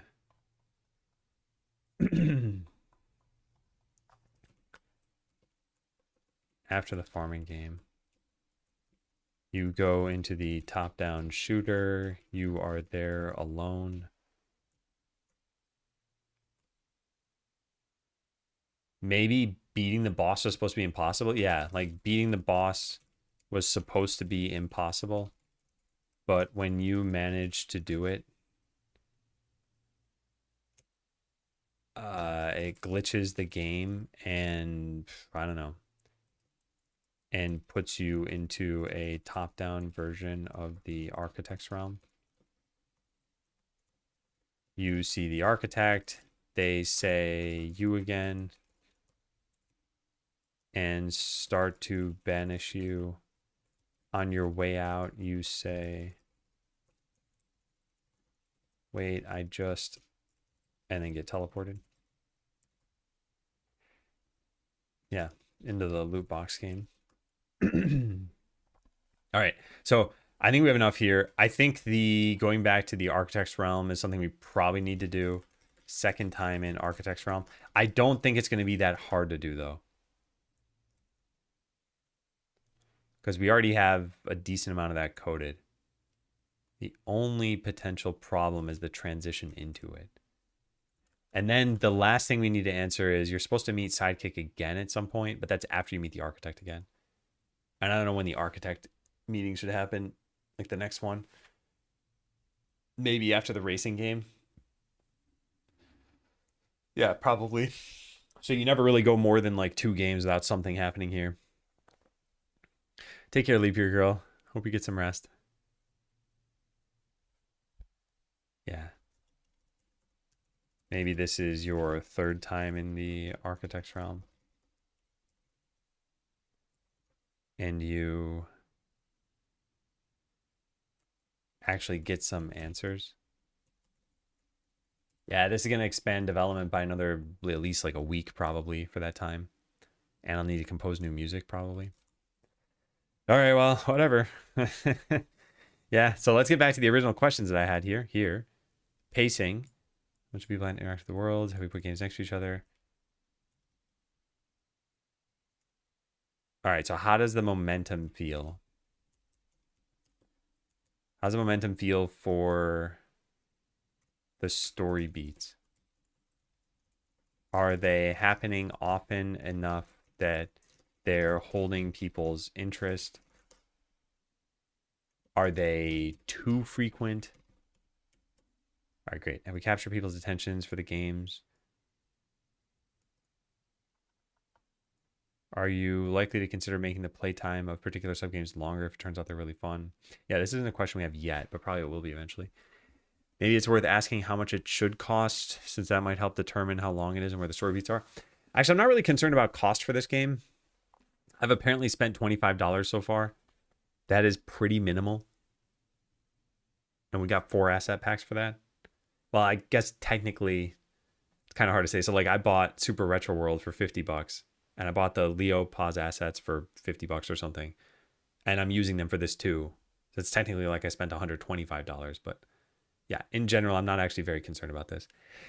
Excuse me, sorry. Couldn't mute fast enough. Have I talked about costs anywhere else in this document? Only when I'm talking about which asset packs to buy, but I didn't write like an overall cost thing, did I? Ah, here it is. Yeah, wait, no, this is what we were looking through. Yeah, so I want to put this somewhere in the document. This is money spent so far. Maybe I'll put this in here. Costs, monetary costs, keywords, money, assets purchased. All right, it's just this. Yeah, I don't think I've purchased anything else. I guess we could just check the credits. The credits should be up to date. Game credits. All right, art assets. Covered. Who is this? The office person?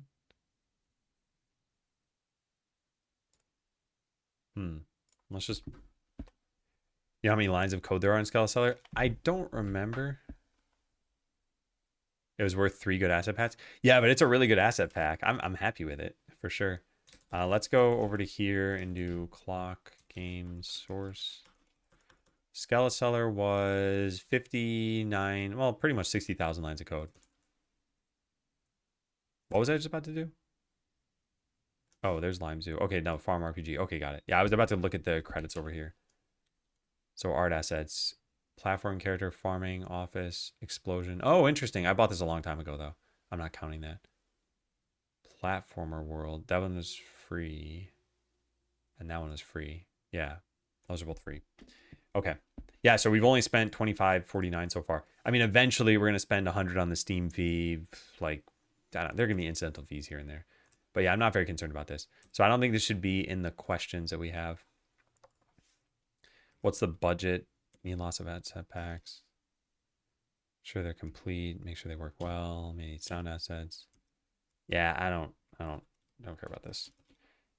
Game difficulty. We don't really have a problem with this yet. Are people struggling with controls at all? Not really. So when it comes to dialogue, have we followed show, don't tell? Everything makes sense from a story perspective. I punch up the writing.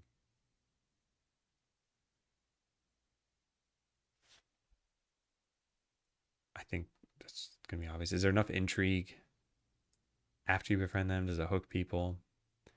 Is there enough room for sequel or DLC? So this part about does the game hook people, at some point, I need to test this more publicly.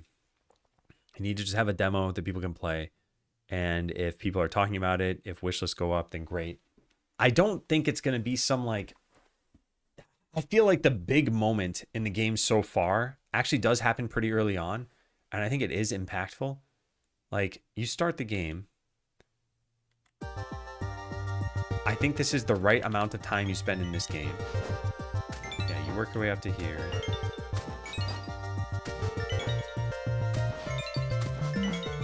So moment number 1 that I think is intriguing for people is like falling through the world. The title of the game would set you up for like, yeah, okay, this is probably expected. And also that it's coded like this. So this is moment number 1 that I think is pretty good. And then moment number 2 happens after this, where you enter the farming game. And I think that is where people are like, oh, that's not what I expected. Now the Steam page is probably going to give some of this away.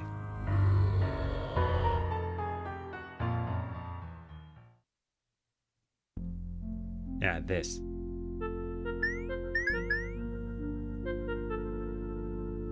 Yeah, I think this is good. And then almost everyone talks about Stardew at this point. Oh, was I in 2 different games at once? I was. Yeah. So yeah, I'll have to see if this hooks people. I think it's interesting. I think marketing is going to be such a puzzle for this. Like, how do we not give things away? If you look at Evoland on Steam and you just look at the screenshots, looking at this one and just the aesthetic, and then looking at this one, you'd be like, oh, it went from 2D to 3D. And like, presumably there are some other, yeah, there's like this aesthetic too, which looks different from the prior one, right? Well, maybe only a little bit. Is there any other aesthetic that they have? Yeah, this one's a little different too. But it tells you right here in the blurb, this is a journey through the history of action-adventure gaming. And they talk about unlocking systems and graphic updates. Like, they spell it out because this isn't supposed to be a secret. It's going to be impossible to show much without spoiling. Well, we don't have to show a whole lot.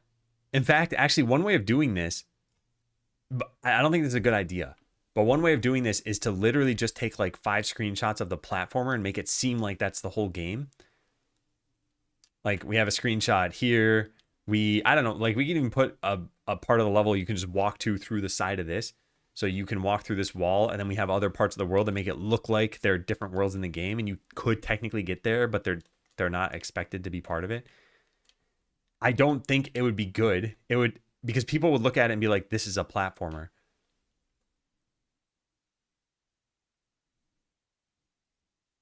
Yeah, I don't know. I'm torn. But we don't need to answer this question yet, but it's going to be very tough. Yeah, very, very tough. All right, what are the other questions we had? Is there enough room for a sequel or DLC? Is this game actually about being stuck in a broken tutorial or just a broken game world? I love the name and want to stick to that. Is it a tutorial? How's it broken? Yeah, I think we're already doing this to some extent.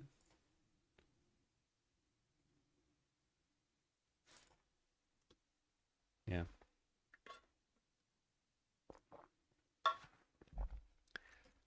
So like, how is each game broken? And how is each game a tutorial? Yeah.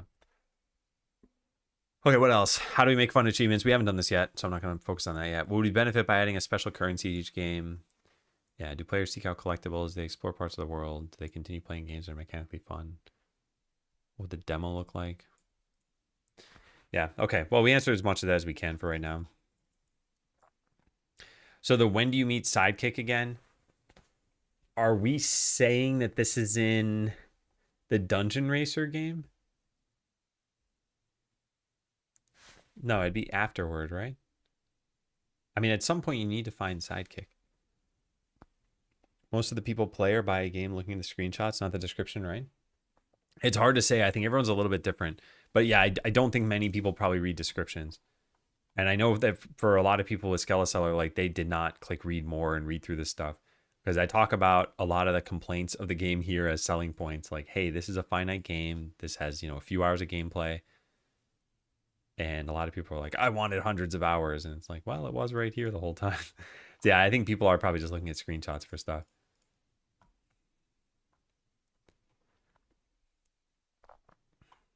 Also, I frag. Howdy. All right, so yeah, the pacing of meeting. So we've got all this listed here. Second time in Architect's Realm. This is just a quick game / joke to go through. And then this is either that you meet Sidekick or that you go back to the Architect's Realm. I think meeting Sidekick again, like you're supposed to meet them 3 or 4 times throughout the games, which means that there's a pretty high chance that you are ending up in the same games, I suppose. The players won't know the context and how they connect. Yeah. Yeah. The problem is that if you saw this Steam page and saw that there are a bunch of different worlds, and then you end up in a farming game, you might be like, oh, yeah, I expected this. Because, yeah, the screenshots on the Steam page made it clear I was going to be going through a bunch of different games. So, pretty much when it comes to marketing, I think there are 2 routes we could take. Tell people what the game is about, or try to keep it a secret and have them discover it.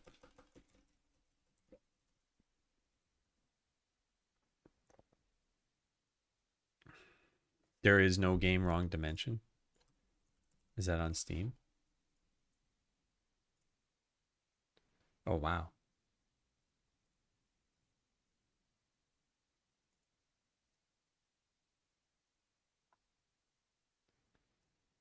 Very interesting. Never heard of this.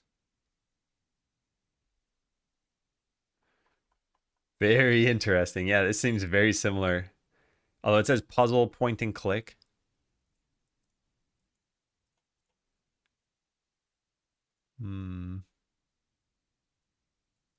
I guess the point and click part makes it very different. Yeah.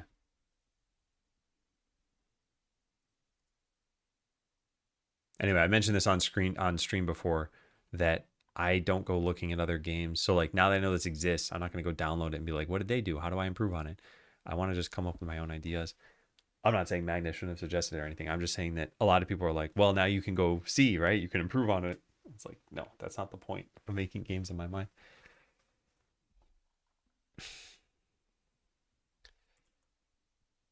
So let me look this over another time.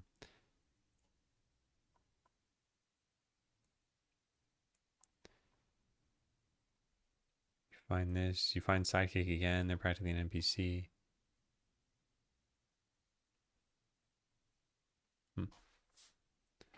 The vague enough way that it won't give anything away could be the way to go. I was thinking of having a very, very minimal Steam page at some point. Like, will I like this game? Answer, do you like this joke? Let me type in a joke. If so, then yes, you'll like this game. And that's it. That's a whole Steam page. Like, I think that'd be an interesting way of doing this. And then for screenshots, yeah, we show a few different games or something. It relies on the game having enough reviews and kind of marketing behind it that people will find it and like it. I also don't know what this joke would have to be to convince people like, okay, yeah, I should buy this. Hey, Galaxy Inferno, how you doing?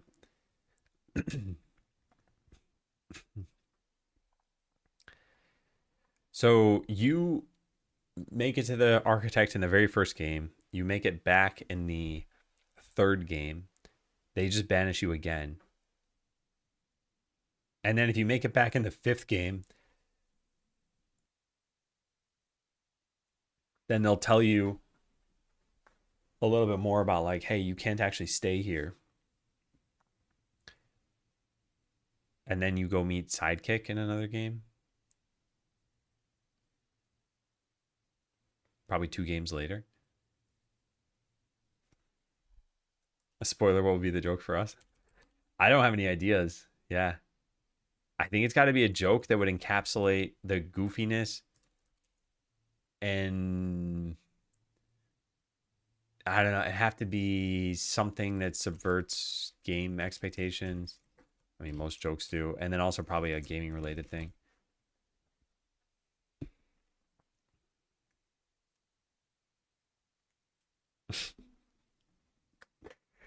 I just thought of something pretty silly. Like, what did the Steam uh like consumer say when I don't know, like encountering this page? And the answer would be nothing. Steam users don't have brains. Um, this is too insulting. Something like that, I think, would be kind of funny. Oh man. I think if I should probably make a game that is insulting to the player at some point, and then that can be the blurb on the page. But now I'll play this game. Yeah, the game insulted me. I'm all for that. All right, I'll put some more thought into this when I'm off stream because I want to make some progress with this. So still think about the pacing of games, sub games, architect meetings, and sidekick meetings. I don't always want to space them 2 games apart because it would become predictable. I guess it could be more front loaded. Maybe it just is front loaded for people who want the story intrigue.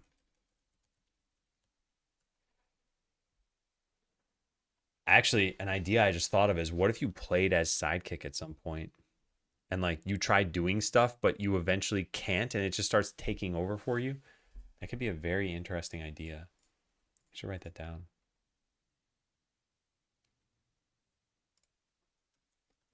We could have a game where you play as Sidekick, although it doesn't make a ton of sense from a story perspective.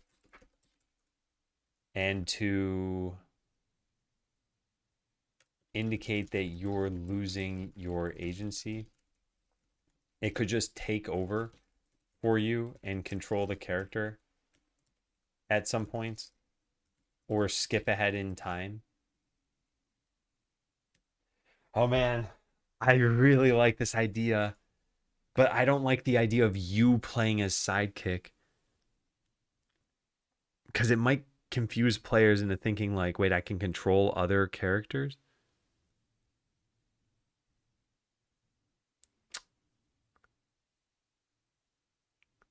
Or the idea is sidekicking.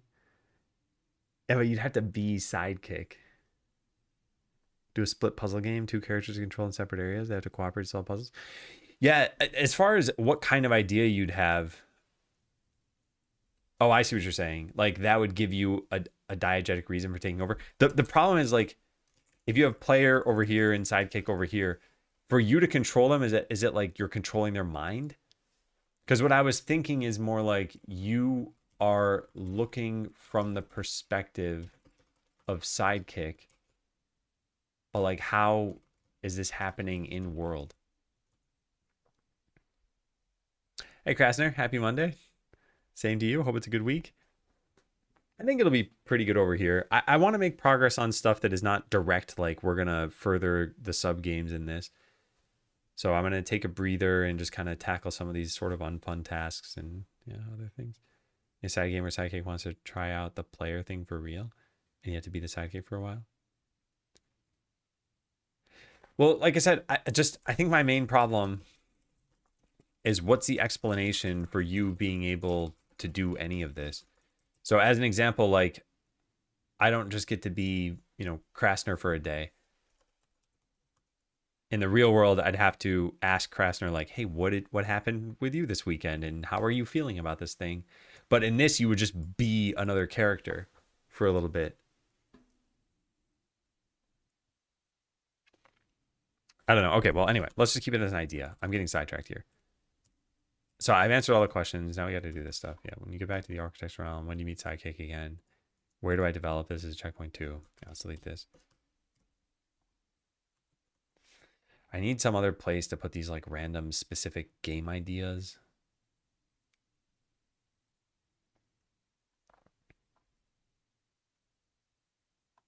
I guess I'll put it in here.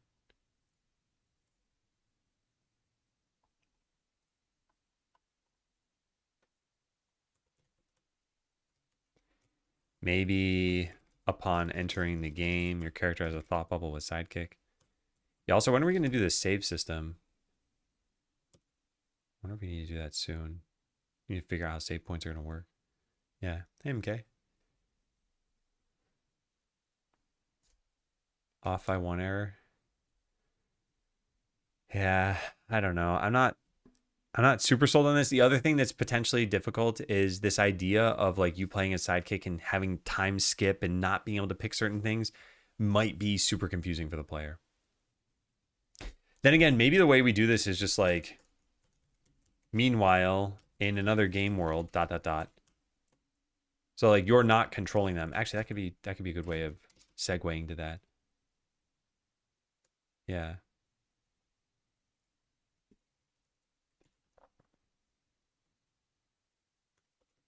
We could segue to this by saying, meanwhile, another game world to indicate that you're not controlling their mind somehow. It's just a different view into the world. And there may be some game objective, but sidekick can't actually accomplish it.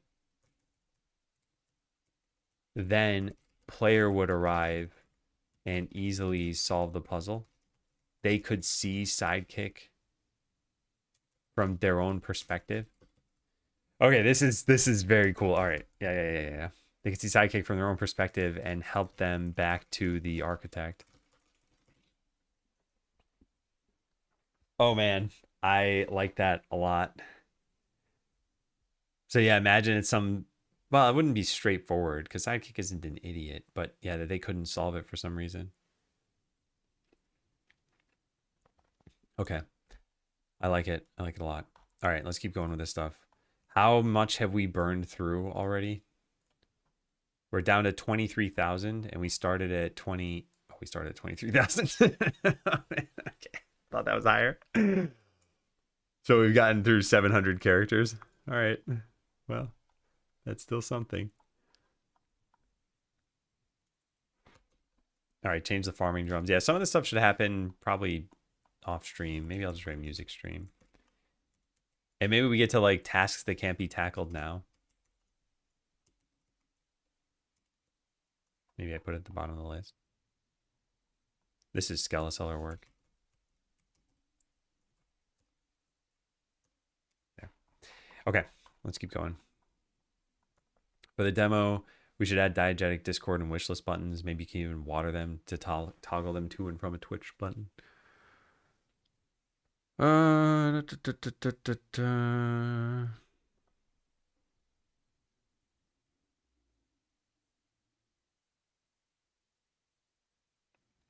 don't think this is a great idea. Well, I don't know actually. I should probably make a section here about the demo.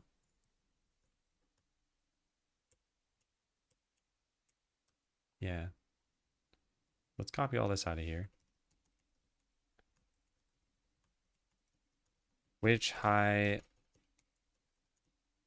level route should we take with this Steam page? Show what the game is about or try to be secretive about the game.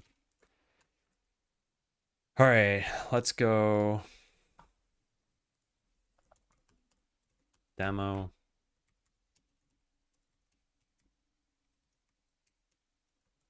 What do I have here? Yeah. All right, super polish. Add attacking to the platformer. Put tutorial man underneath sidekick's house. Yeah, for now, I'll put this into the polish section. We have quite a lot there.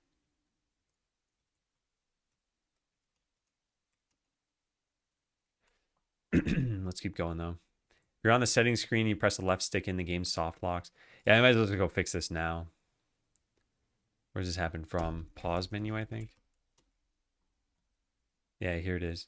Set common debug settings and then mark that this is handled.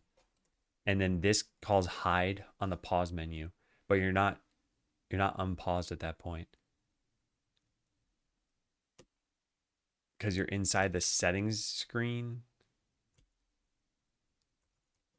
So we need to hide the settings screen as well. Oh, we have that here. Well, well, well. So shouldn't this be dead simple?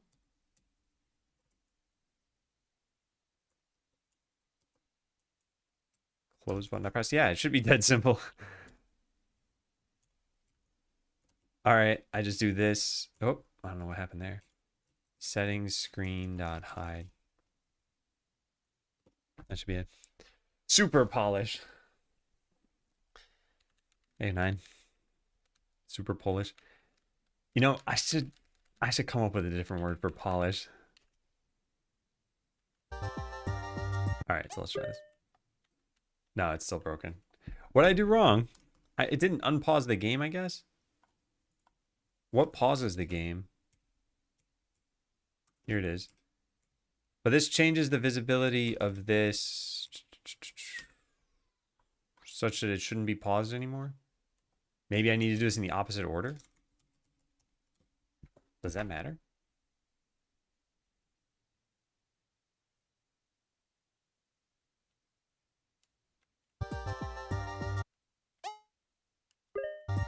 Oh, that fixed it.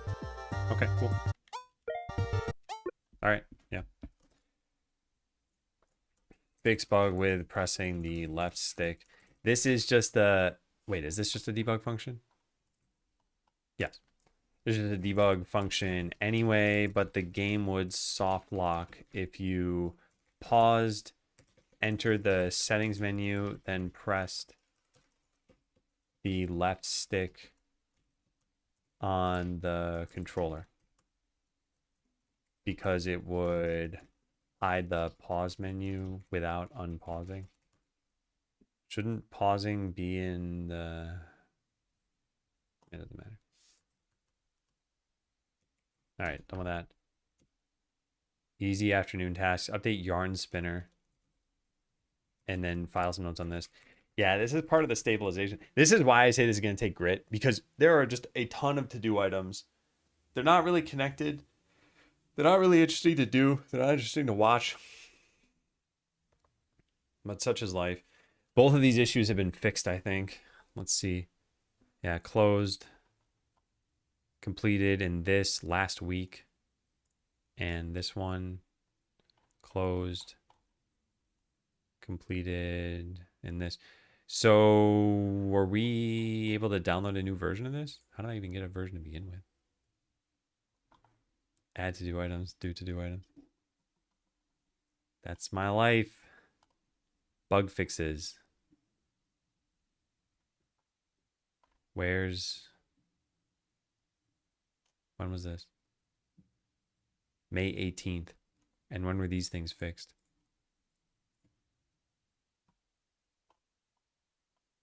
Completed May 15th.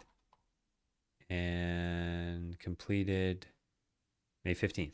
So May 15th fixed both of these, but the release just says bug fixes and doesn't mention those issues.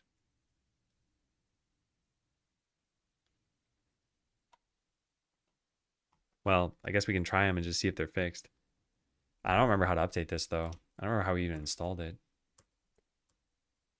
Setup. Follow these instructions. They're easy to follow, but involve some non-standard steps like modifying your CS project file. Installation. Just download a copy and clone and then copy it in there. Okay, yeah, easy.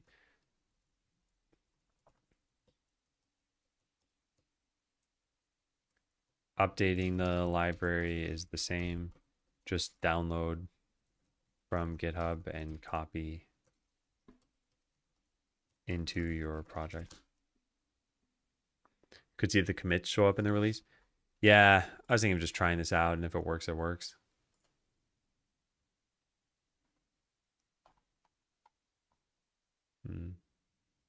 Actually, wait a second. What am I talking about? Didn't I install by cloning from Yarn Spinner? I don't have an MD file on that, do I? No, I don't. Yeah, I don't know how I installed it. I'm pretty sure somewhere over here in temp, I have a Yarn Spinner. Yeah, there it is. So I cloned this. Get remote -v should be, yep. I cloned this. I don't know when. I guess we can do git log -1 here. February 19th. That's impossible for me to have done that, right? And start the game back then. So that must have just been what their last update was.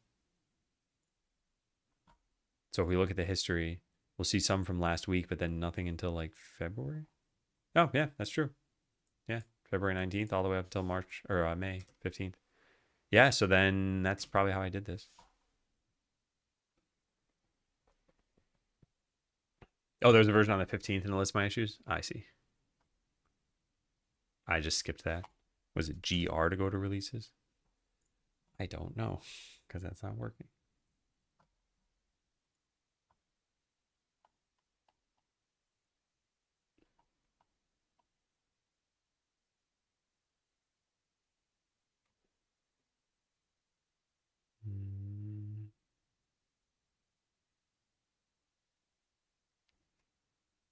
Allows dialogue to proceed when no dialogue options were chosen.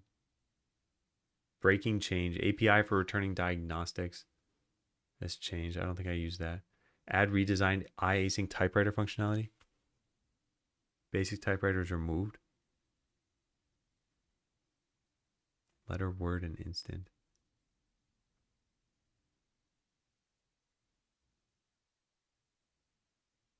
Dialog presenters now have optional on-node enter and on-node exit methods. It can be overridden to respond to changes in the running node. On-node enter. I wonder what that's useful for.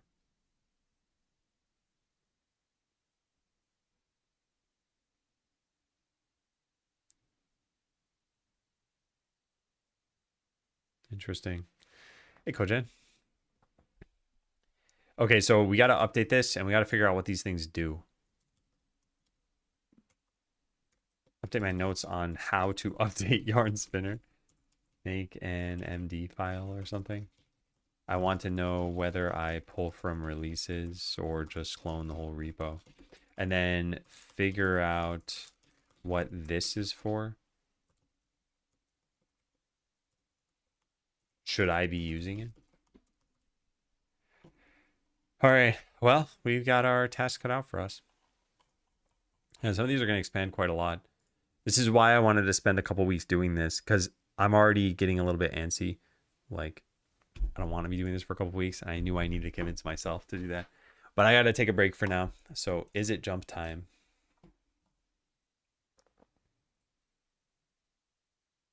It's jump time.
Hello, hello. Close the game. Hey, Moondoggy. All right, so where we left off, update yarn spinner due to these issues. Okay. We need to address the issues and everything too. So we got to figure out if it's better to pull from the code directly or to go through the releases. The last release was last week. And when was this? May 18. May 18. Wait, did I say May 18? Yeah, 7:13 p.m. 7:13 p.m. Okay, so they're the same pretty much. And that's probably what this check mark is for, is they probably publish their builds through GitHub Actions. No, that can't be true. Well, that might be true, but it can't be that every commit turns into a release.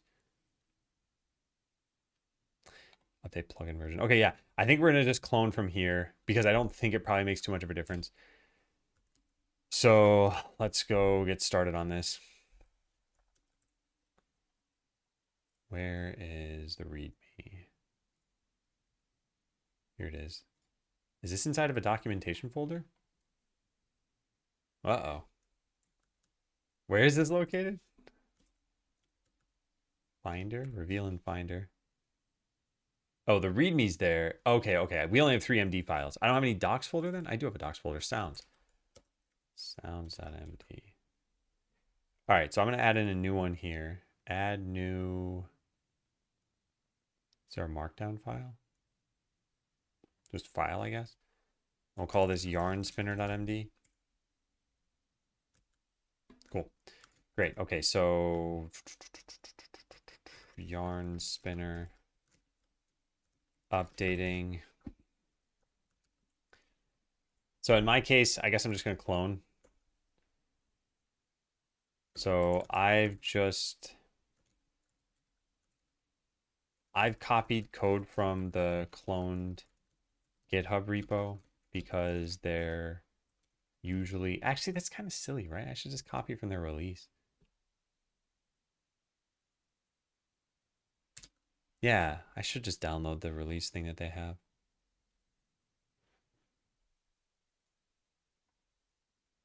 And just to be clear again, this is the May 18th one, right? Yes. This has the add-ons folder. Yeah. So I'll write this here.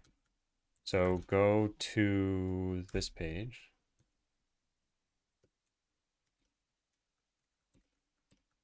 Go to their releases page. Can I just paste this in? No, that doesn't work. Go to the releases page. Download the latest one. And then copy the add-ons folder to game/add-ons, yarn spinner Godot.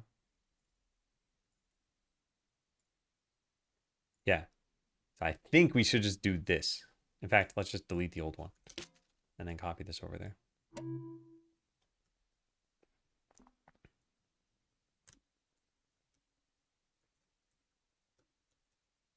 Yeah. Into game/add-ons. I guess I'll start by just saying delete game/add-ons/yarn spinner Godot. Yeah. Okay, and that's it, right? So we should have the latest version of this. Is there a way to tell what version we have? We can create this stuff. I don't know if we can tell somehow. Language version 3. Oh, interesting.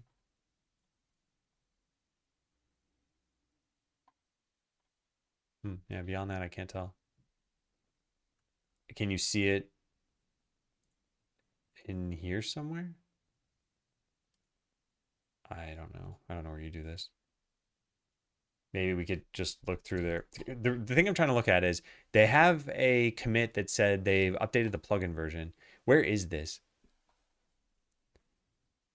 Sample entry point. I didn't copy samples. Plugin.cfg. There it is. Okay, so our version should have gone up by 1. So let's see if we can find that. Plugin.cfg. I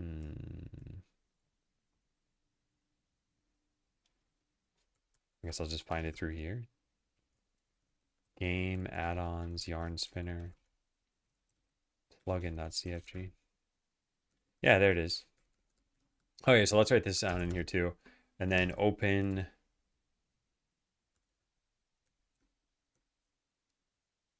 this. Plugin.cfg to ensure that you got the got the expected version. All right, so we're on the newest code. Now let's just try running. This shouldn't break anything because none of the breaking changes should have applied to us. So if I go into the farming game and then speed this up,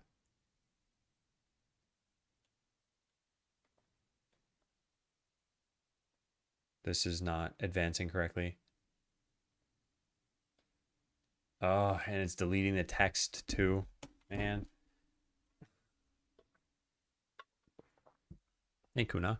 What is Yarn Spinner? Yarn Spinner is a dialogue system. So it lets us write a script like this, where you can have a speaker and some text, and then you can have another speaker and some formatted text, and you have choices here. You can jump to different things. You have if statements. So that way, in your game, you don't need a bunch of code doing this. You can just load in this script file. Yeah, but I'm gonna have to change this stuff. They mentioned a breaking change about advancing by character. So yeah, this is too bad. So fix new issues. We no longer type out text by the character. What else?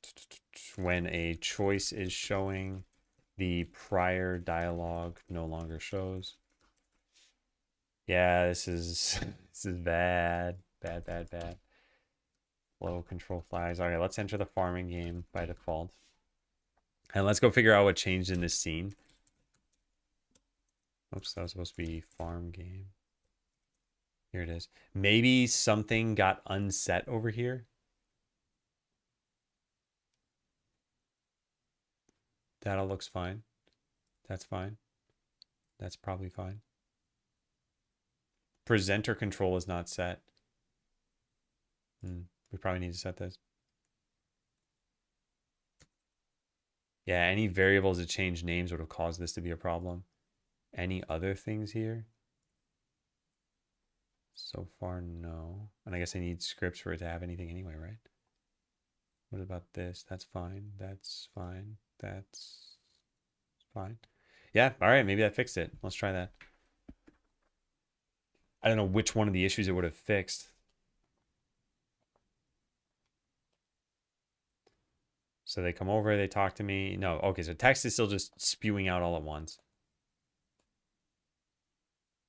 And now there are no there are no choices presented to me.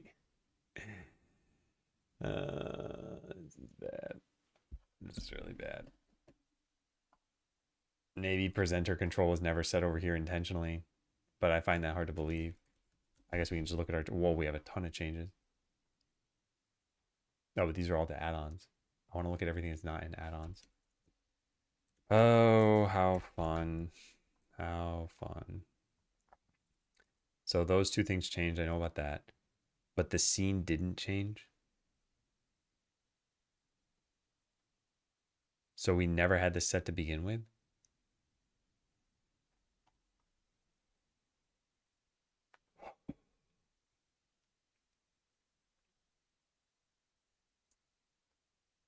This is a shame. Okay, so then I should just delete what I did over here, huh? Yeah. I think it's also fading out the dialogue in between these. Man, this is rough. Let's look through their changes that they have. Wait, a lot of this is formatting. I wonder if it changed because I saved something?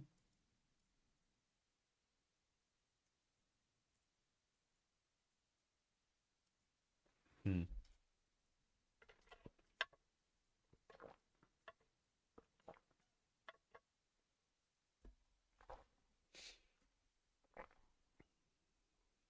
I wanted to see what actually changed here. I think this is going to be too much to look through.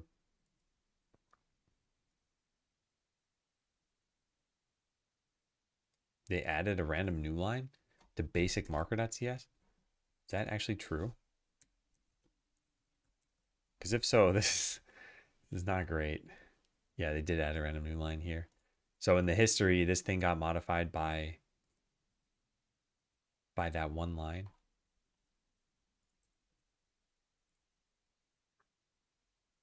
This is unfortunate.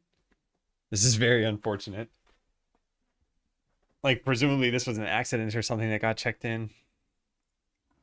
It just poisons the diff for everybody. It makes it harder to figure out what really changed in your code base. And presumably they didn't do that everywhere, did they? I want to find a file that doesn't have a comment at the beginning. No, almost all of them do. Basic marker doesn't for some reason. Yeah, this one didn't change. All right, well, whatever. Let's go back to their releases. and find out how we're supposed to use this typewriter. It's not even this release, though. It's a prior one. Typewriter. Here we go. Add redesigned iAsync typewriter functionality. Basic typewriters removed. New types are available out of the box. Letter, Word, and Instant. So we got to go figure out how to use letter in here. And I don't think Dialog Runner has a typewriter. There's a dialog presenter. Are you supposed to add the typewriter to the scene? No, they're just scripts.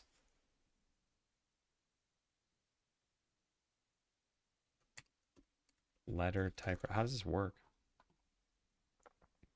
And can you have it play audio when it does this?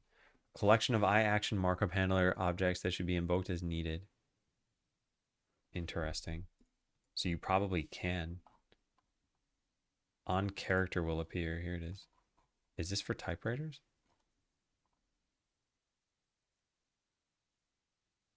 Interesting.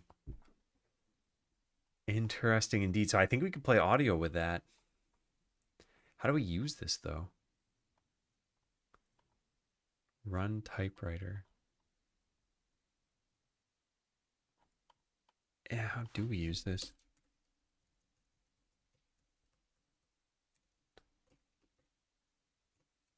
Typewriter. Yeah, I don't know where you connect this. RG typewriter.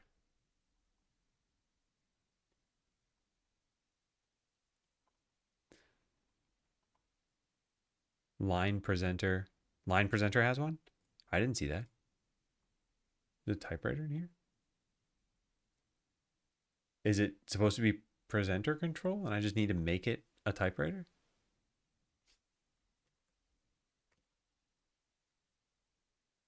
No, it has a public typewriter. Why don't I see that in here? Oh, there it is. Oh my God. All right, typewriter style by letter. And we don't need a custom one right now, but I guess we could add one eventually. So that should fix the first problem. Yeah, I see it now, Crank. So that should fix the first problem. So now I should type out dialogues by letters again. It's not doing that. Probably because letters per second is set to 0. I want to find out what it used to be set to. They used to have basic typewriter. We got to go back to the repo. Actually, I never updated this, so we should have it over here, right? FF basic typewriter. There it is. Okay, how many letters per second did you use? Characters per second, 0. All characters delivered at once. What? That can't be true. I had this type it out, right? Did something change in my scene?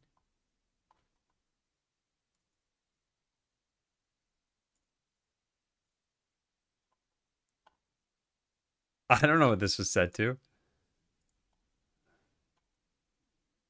I mean, I guess we can just change it. Letters per second, 30?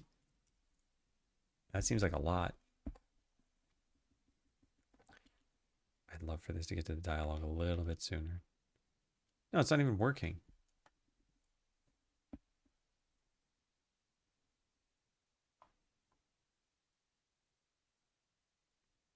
Words per second? I mean, or maybe it is working and I'm just doing too many at once. Maybe I should set this to like 5 or 1 even.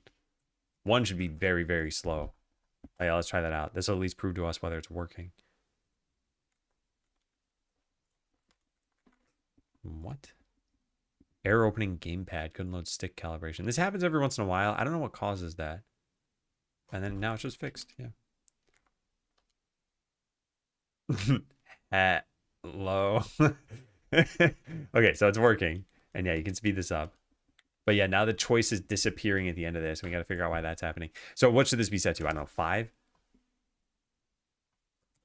I guess we could look at what it was before. They didn't have a line for that? Wait, I already have this open, right? So I can just search for characters per second.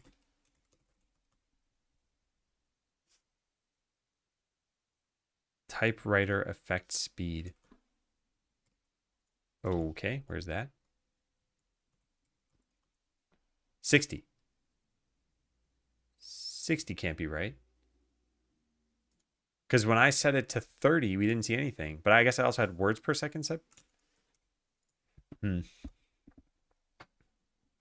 Maybe words per second did need to be updated. Oh. Interesting. So then I guess it was set to 60 and words per second just needs to be greater than 0. So now this should be the same speed it used to be. Sure. Yeah.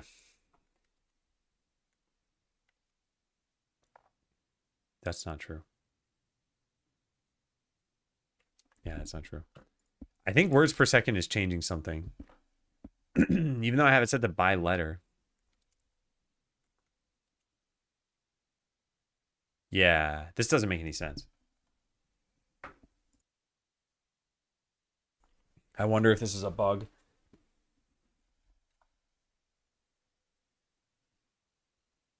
Yeah, I wonder if this is a bug. Let's go look at the code. It's just unfortunate. So it's by letter, then letters per second. So where does words per second come in? Only here? Is it using this code? Why can't I set a breakpoint in here? It's weird, right?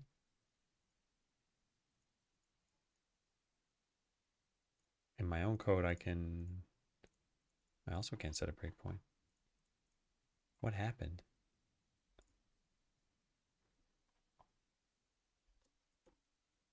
Well, I just need to restart this.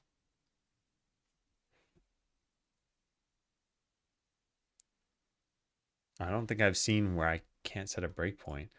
Maybe I was just clicking the wrong area. Can I set one now? Yeah, now I can. Huh, I don't recall that being there just before this. Strange. Whoops. Okay, well, words per second, where'd that go? I don't remember what file that was now. Ah, there it is. Words per second. Okay, so I want to put a breakpoint there, and I want to put a breakpoint there. And now debug this. Which does it think it's creating? Because why would words per second matter at all? So it creates by letter, and then what? And then that's it? What? But if I change this number to like 100, then it goes way faster. Let me have this start the dialogue immediately. Start cutscene, I think. I don't know what this is called. Farm zone. Opening cutscene. That's what it's called. Opening cutscene. Here it is. I don't want this. I just want to do start dialogue. Start. Is that what it's called? Yes, it is. Okay, let's try running this. So it should just open immediately now.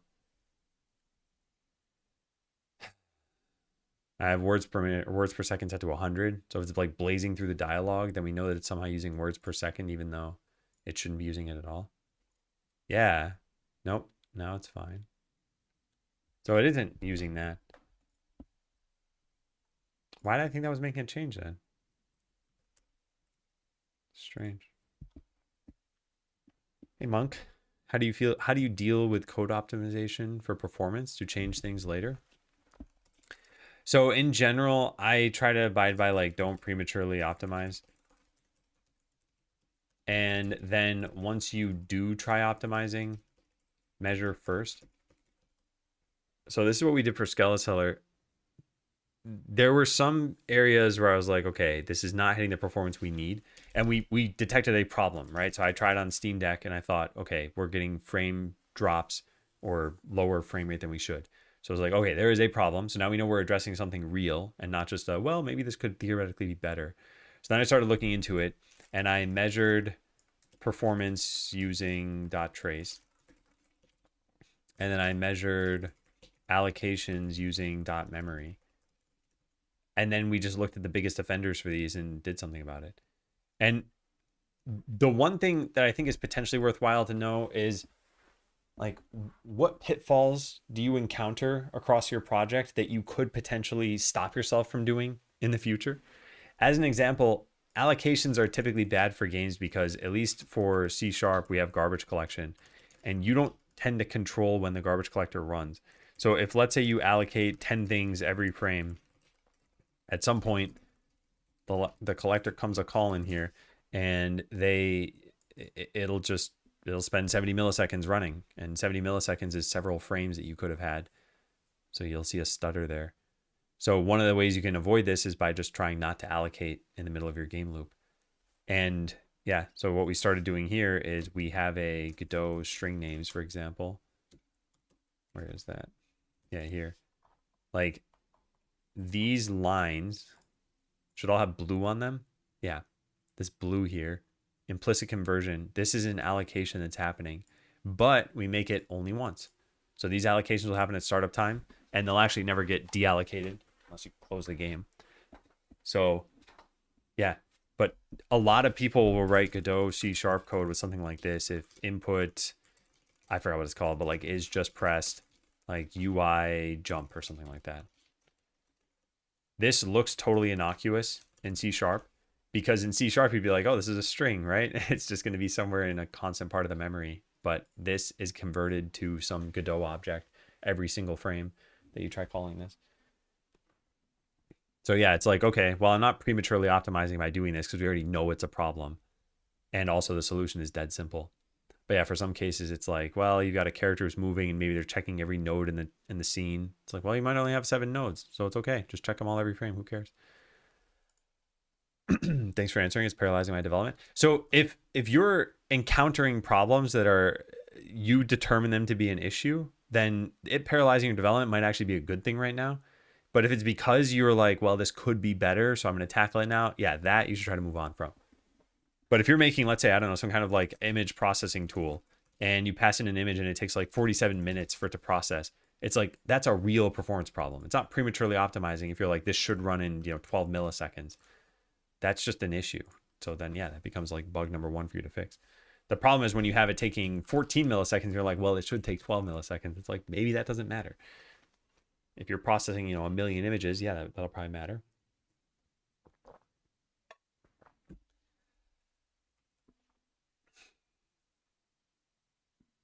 All right, so what's going on now? So I like this typing speed. I think this is fine.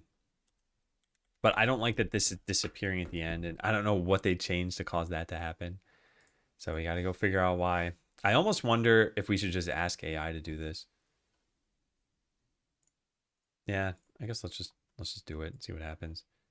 So I just updated Yarn Spinner, which is an add-on controlling dialogue. Since this update, when a dialogue choice is showing, the prior dialogue now no longer, or like the text leading up to it no longer shows in the UI. So the player doesn't know what they're responding to with their choice. Whoop, I meant to type something. Okay, well, whoops. Hey, Strawn. Optimization is such a pain. I think of optimization as just another task, and that it can be fun or not fun depending on how much of it you have to do and how often you have to do that. So doing like a major refactor for the sake of performance could be annoying, but finding like a key bug in a single scene is kind of fun. All right, so I didn't type out the prompt completely. I meant to type a new line and give it some more context, but let's just see what it does anyway. I don't feel like looking through all this. I'm pretty confident that I could figure it out, but like, I don't want to. So yeah, just want to see what this is going to say. All right, I'll trace how output is wired in a Godot UI. Patch the project side integration. I didn't even want it to do that. I just wanted to answer the question. That's too bad. I found the project has its own presenters. Maybe I should stop this. The updated add-ons built-in options presenter now has an explicit last line field and caches. I guess we'll just see what the diff is through this. but it's already changing more than I'd expect, unless these are just for the sake of animation, but I doubt it. They're probably real. Yeah, it seems like it's editing quite a lot. Oh, nope, it just dropped by a lot. So it changed a file already. Oh my God. I forgot about this. We we wrote our own options presenter because the built-in one didn't meet our needs. So anytime that the base code changes, we probably need to pull in some of those changes.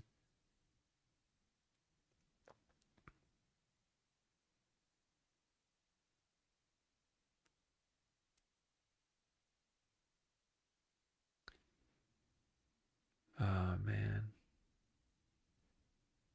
Don't leak your secrets. What secrets? There shouldn't be any actual secrets in this entire code base. Like we don't have any passwords or anything. Oh, I don't like this at all. I don't like this. Really, really don't like this.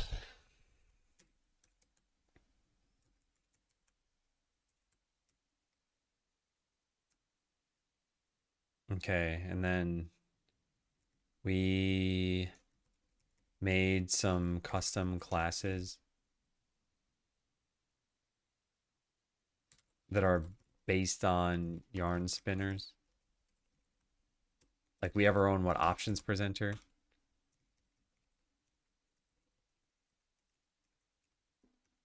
And probably some other things.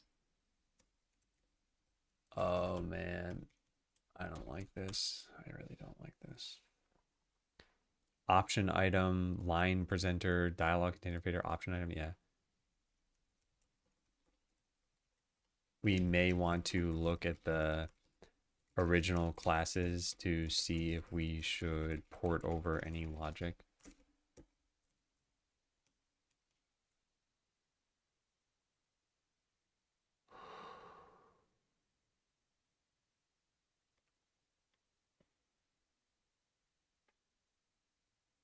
No, mostly kidding. Gotcha. Show me my password. Oh man, this is really gonna be a pain. Option item changed here too. To add in font size override. Oh, this just moved them. Out of curiosity, if we just open up option item, does it move them back? Oh, I strongly don't like this. Hey, Fallen Great. Happy Monday.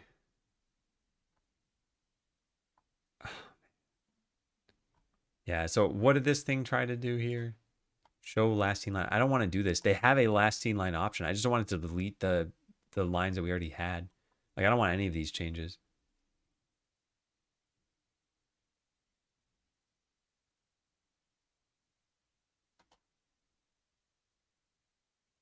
Yeah, I don't want this at all. Can I revert this? Undo.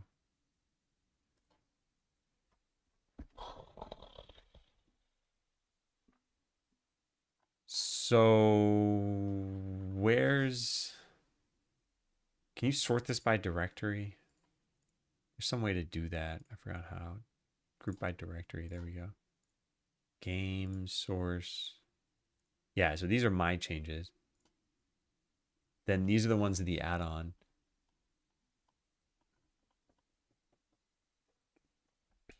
I really, really don't like this.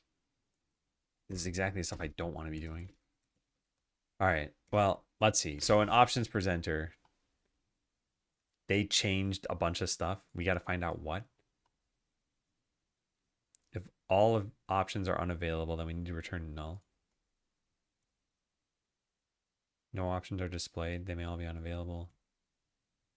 First available option is selected by default. What is deleting the last thing? Because it's my options presenter that's running now.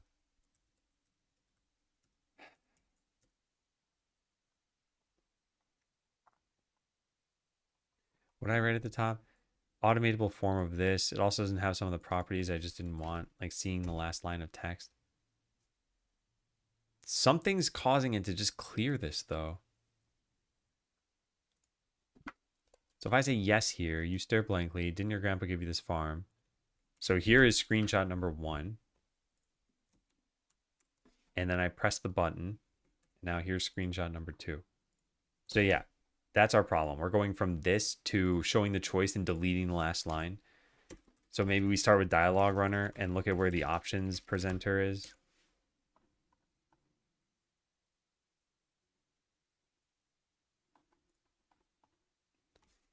And seeing changes in here might actually be helpful. Dialog runner.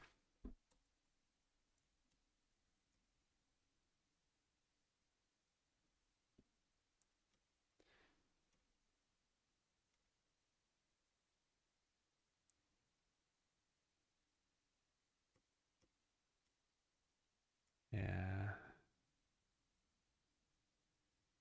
Dialog complete. Dialog presenters.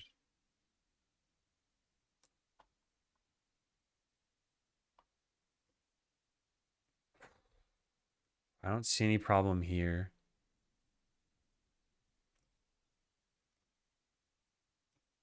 And what, we looped around now? No, we haven't looped around.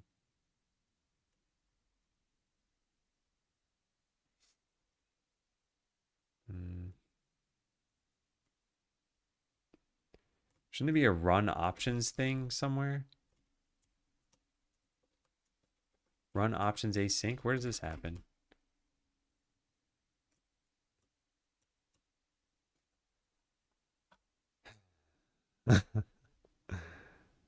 Yeah, here it is. So let's put a breakpoint there and maybe here. Wait, where does this get called? Dialog presenter. Wait for options presenter.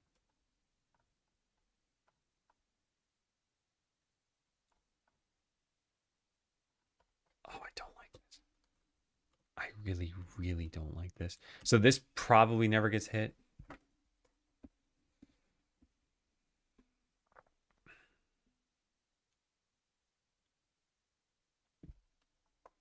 No, this does, but it's in a function called like something on GD script. Where was that?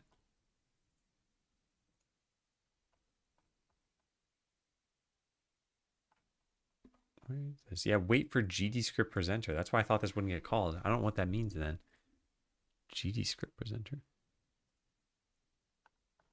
Online received async calls dialog continue. Options received calls wait for options presenter. So something just before this would have cleared out the dialog. Is this my own dialog runner? Do I have my own dialog runner? I don't.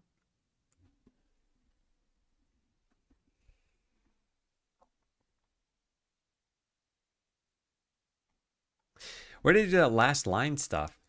Maybe the problem is actually in line presenter.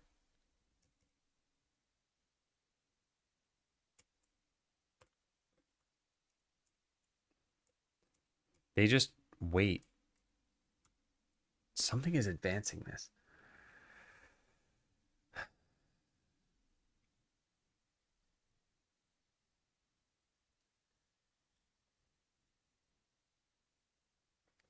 And maybe the problem is here. Request next line.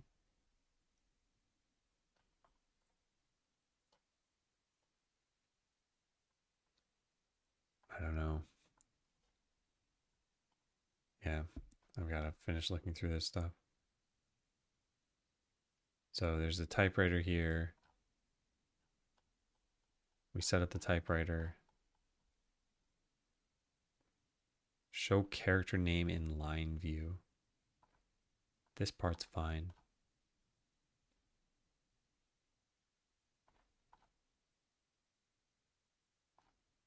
Text equals text.text and visible ratio. That's all handled by the typewriter now. Maybe the typewriter has some logic to stop. Oh, we had a basic typewriter before. What did that say down here? Something about hurry? Hurry up token. And then auto advance stuff.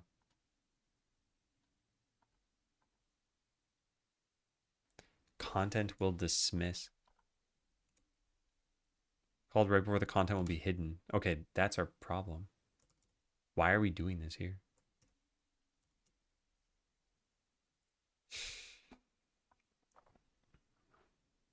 Fade down the UI. Yeah, this seems new.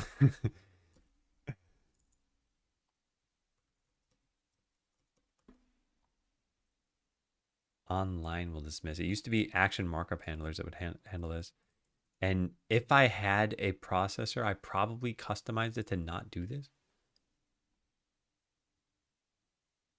Line presenter handler. Is this mine? Line presenter controller handler. Yes, that is mine. And here it is.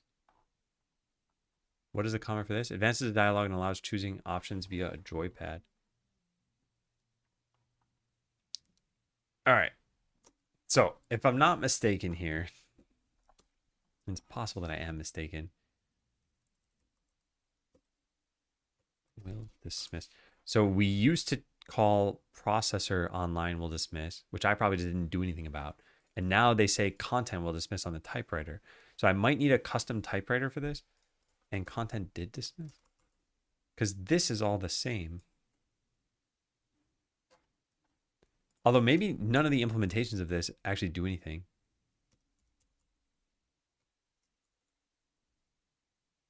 Wait, this is public void. This is just on an interface. How do we find implementers of this then? Line typewriter? It's not. It's letter typewriter. So all the dismiss stuff, what happens in here? Text element dot visible characters equals 0. Okay, let's just comment that out. Yeah, I think that's our problem.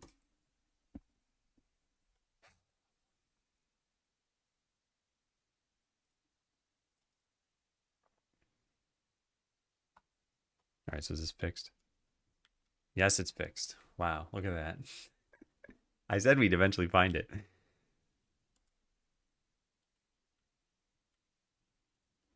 All right, it's now cycling in a weird way, though.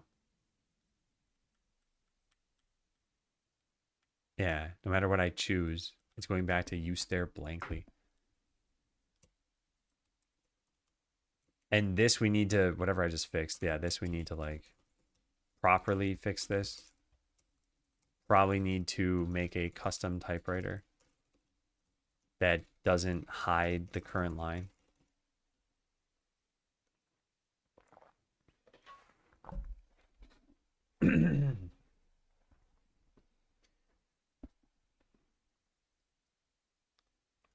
How long is it? It's 150 lines. And none of these are virtual. So I need to make another typewriter completely that basically copy pastes all of this stuff, but then just has this one line removed. Oh, the burden. All right, let's see. Yeah, this stuff is not working correctly. I wonder if I broke this by changing this. Yeah, it's possible that this broke.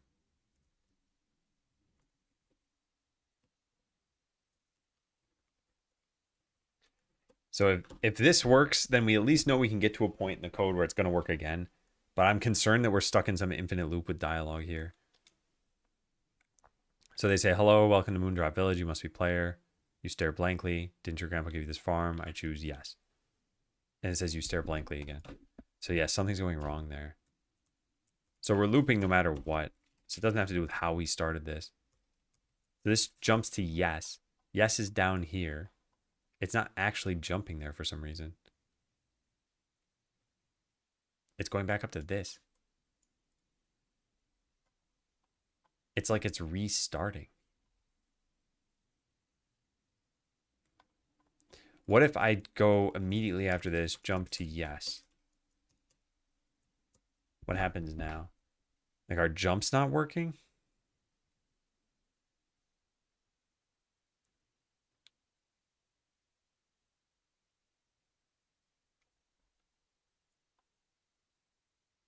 Okay, jumps are working. The choice isn't working? It's putting you back here, though. It's not even putting you back at the first line. It's putting you back at this one. I think this has to do with how many characters were typed, which is weird to me. And even that started at you stare blankly. So it's like it skipped. Wait, no, now we're able to advance it.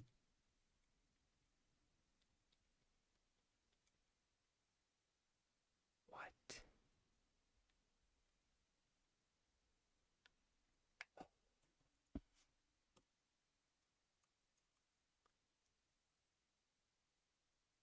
I don't like this at all. Yeah, I don't like this at all. Start opening cutscene. This should only happen, yeah. All right, so we just start the game and immediately it messes up. Just starts with you stare blankly. I wonder if it's skipping input automatically or what.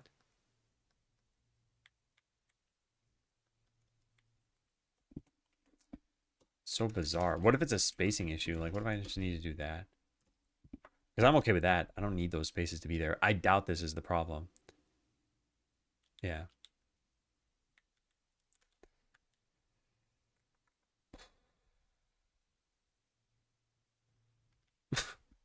I don't know what's going on. It's skipping this line. Maybe it's never getting the line to begin with. Let's look at line presenter.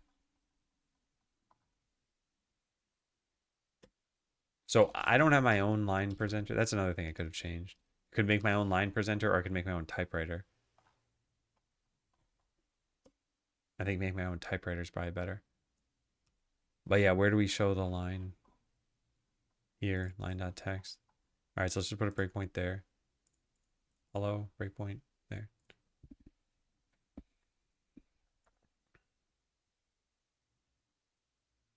Okay, so we get one immediately.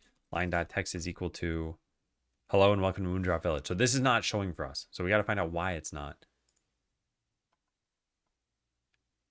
If is instance valid character name text, to just skip that. Oh, if it's not valid. So we know that it is valid. So the text that we have is character without name, or without character name, excuse me. This should be, yep, welcome to Moondrop Village. Perfect. If is invalid the character container, it should be, yes, it is. If the character name is null, do that. Otherwise, set this. That's fine. It should say tutorial man. Yep. Great. All that's okay. Now we're done with that, and we call on prepare for line. We should have one handler here. We do. It is a line presenter controller handler. So let's go look at what that function is doing. Display complete false. Sounds fine. Then we invoke our typewriter. We already have a typewriter, so it should not do anything differently there. We call prepare for content. This sets visible characters to 0, sets the text equal to this. Sounds great. And then we call into the action markup handlers here, and there is one? What is this? Line presenter controller handler. We prepare for the line twice? Processor on prepare for line was already called here. Then we call it again here. That seems strange. Display complete. I mean, it's okay. It's idempotent. Doesn't matter. Now what? The presenter control is not set, so we don't fade in the UI. And we call run typewriter hurry up token. Hey, Grog. Auto advance should be false. Yeah, so wait until canceled. So this should, if I'm not mistaken, show the dialogue on screen.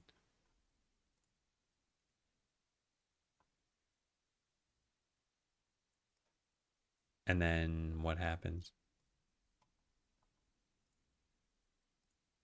Now run typewriter. Set visible characters to 0. Set the text again. We already did this stuff. It's still the correct thing though. Markup handler, is there one? Online display begin. This is doing literally nothing. It's also not a markup handler though.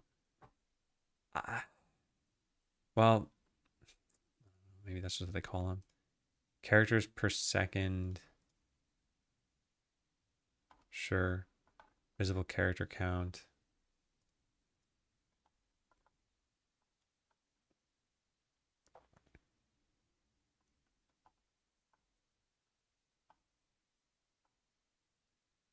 We're skipping all of this somehow.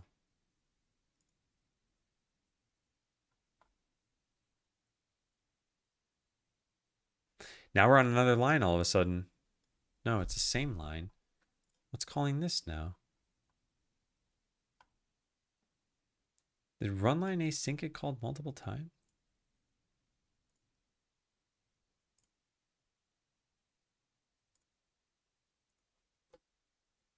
I want to see what this is calling. Just display complete. Yeah, it did. It advanced automatically for some reason. Why? We never waited for it to finish. Something triggered this. There must be a cancellation token that got advanced. Hurry up, false. False, next line token. I don't see how this happened here. It's almost like we have two handlers running at the same time. Yes, that is exactly what it seems like. Huh. But how could that happen?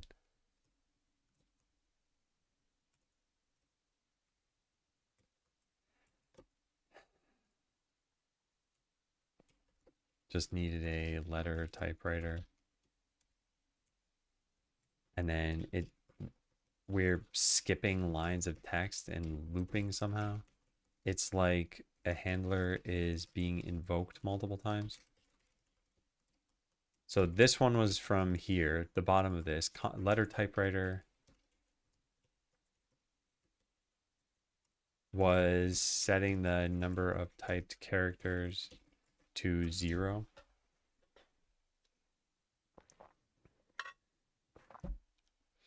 The handler being invoked multiple times though, this is not going to be easy to find. So runline async is called. Can we just clear all the breakpoints? I guess I only have this one. I'll just turn this into this. Turn off suspend execution and instead evaluate and log text line.text and a stack trace. Okay, so now we're going to restart this. This is kind of interesting. If you didn't know this about Rider, this is a good tip. You can set breakpoints and not actually break in and instead just tell you something when you hit this. And in this case, we should be able to go to our debugger here. So it logged each instance of this, and I want to go look through them. So it should say, welcome to, wait, what is, did it not log line.text? It should have. Evaluate and log line.text. Okay, line text is colon plus that. Let's try that.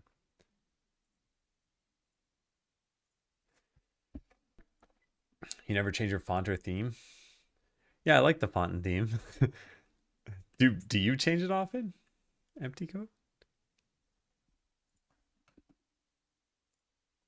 Yeah, here it is. Line text is this. That didn't log the way I expected it to. Yeah, that's strange. Yeah, that's very strange. Maybe I need to do toString on that? Although it should automatically get converted to a string, so I'm not sure what's going on there. Also, when I logged it down here, everything was fine.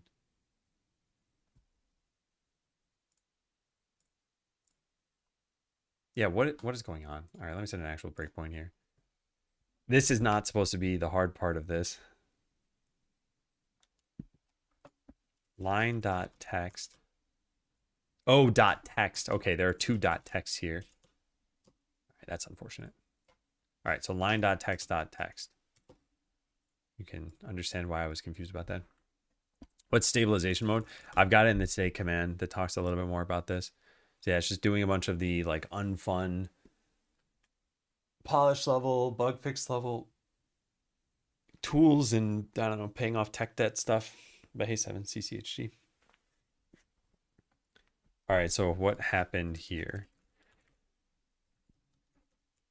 Yeah, so you can see this line ran twice. I think that's our issue, and I just don't know why that's happening. So let's go find out why. I only care about these two. All right. Online received. Is that the same for both of these? Yes, it is. And start dialogue. Start dialogue is in this one. It's only in this one. So what kicked this one off?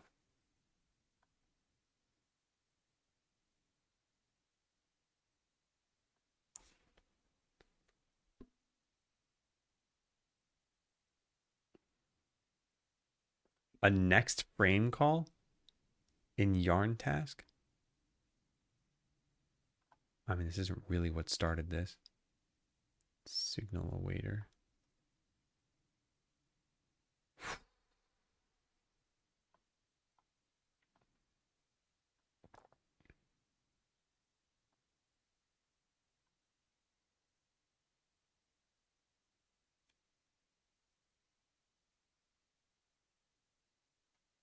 Run instruction.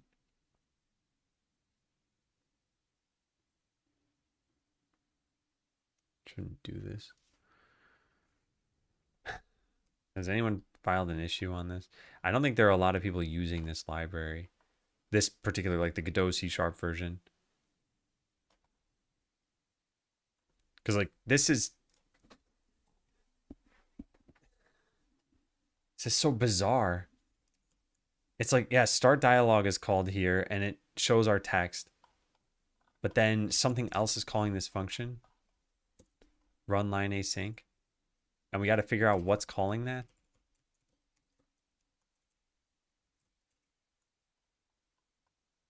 What happened to my... This is it. Just close every other tab that I have. It's going to take a while.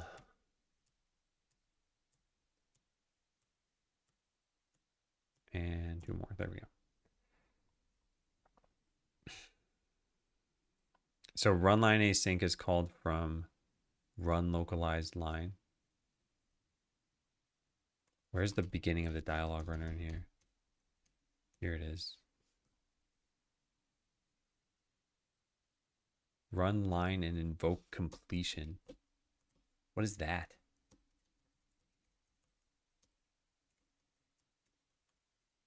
Is this new? This isn't new. Tell all of our presenters to run this line and give them a cancellation token they can use to interrupt the line if needed.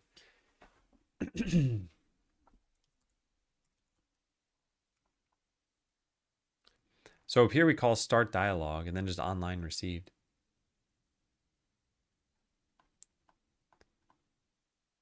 Run localized line is there multiple times.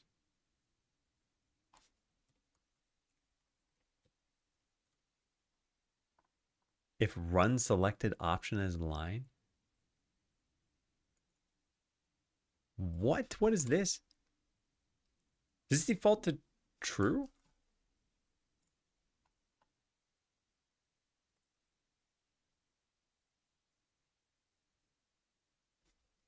What does this mean? This is set when an option is selected, the line contained in it, we deliver to the dialogue runner's dialogue presenters as though it had been written as a separate line.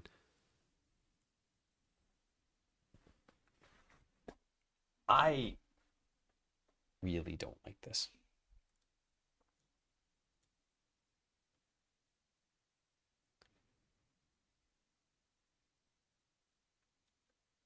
Yeah, I really don't like this. So we should never be hitting this line of code. This is line 1058. Yeah. And it's line 818 that we're coming from this.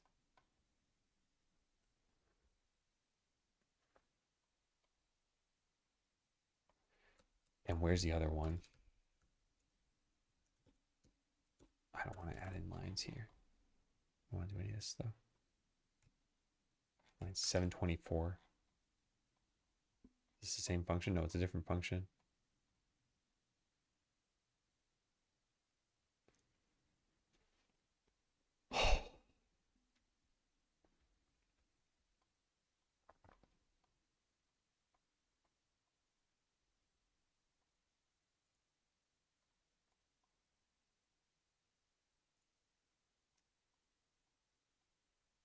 Yeah.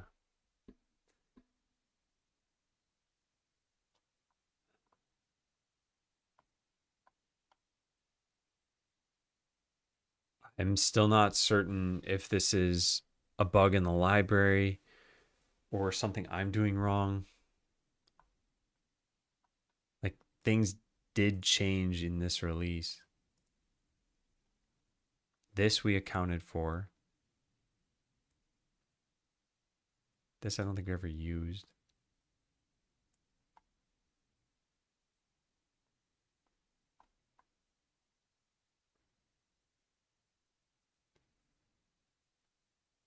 Allows dialogue to proceed when no dialogue options were chosen.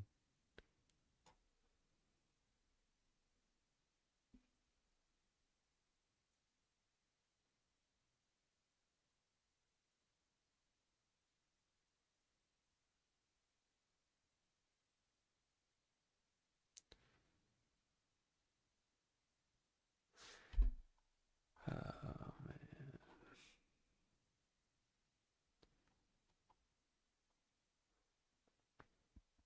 Receive a task. Complete after every dialogue presenter is finished. Stop method will finish after every dialogue presenter.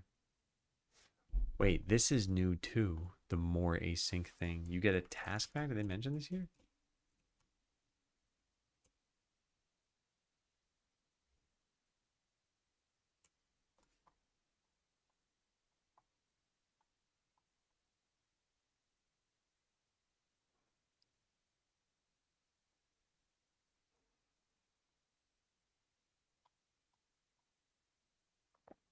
What version were we on before this? 0312, which was this one. And this is 3.1. I don't know where these version numbers are coming from. 3.1.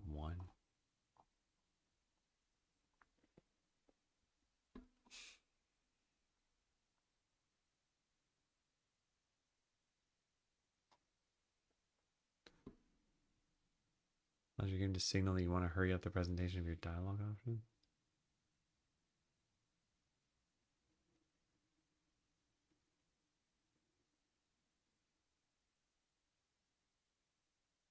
I want to run code every time a character appears. Create a new scripted subclasses from action markup handler.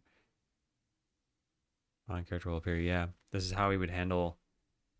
I mean, I'll put a link to this, but yeah, this is how we would handle the sounds when you type. Could apparently make a new markup handler. And yeah, use this. I might do that eventually.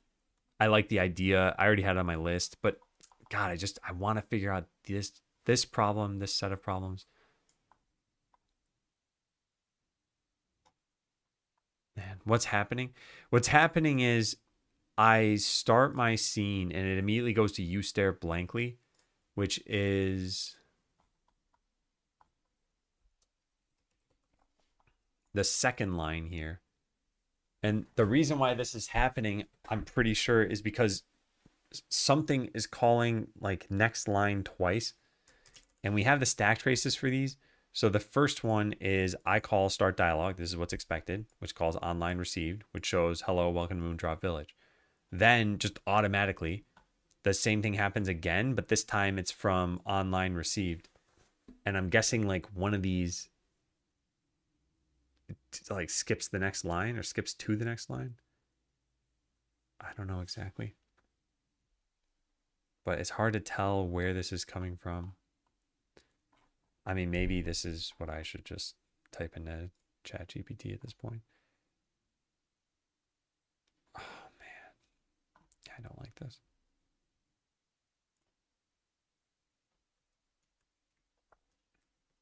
So when I call start dialogue from, where even is that? Here, farm zone.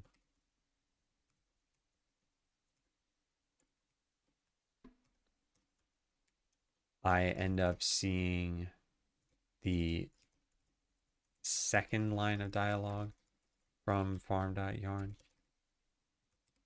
Should probably just type this all in here. I just want to press enter again too rapidly. Farm zone.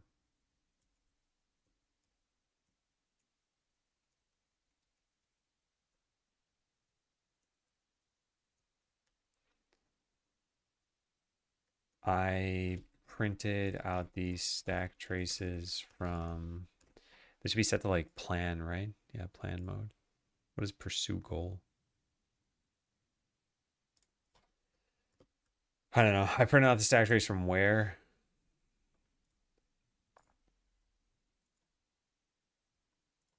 From their line presenter. Run line async. Line presenter. And see the following.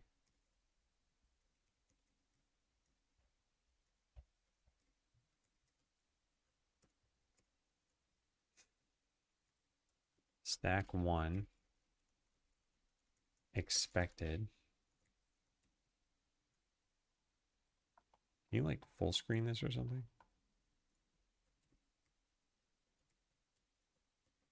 Stack 2, maybe not expected. I don't know. Is this even the next one? Yeah, hopefully.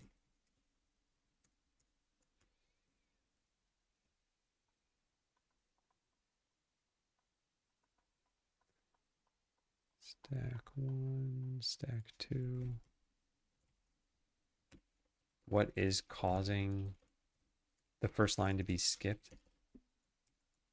Do I have 2 handlers?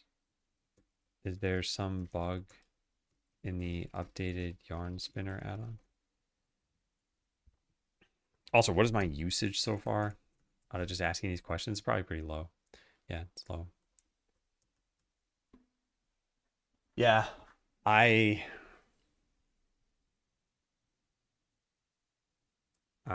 maybe this is the problem. We're probably calling on dialogue complete twice. Interesting. Because they changed this async thing, which I didn't see mentioned except for in this blog post. But this could be causing it alongside warming up the dialogue.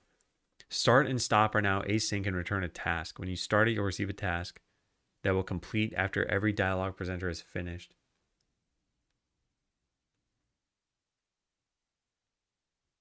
Didn't accidentally make a change to your scene in the middle of your dialogue presenters getting ready? What?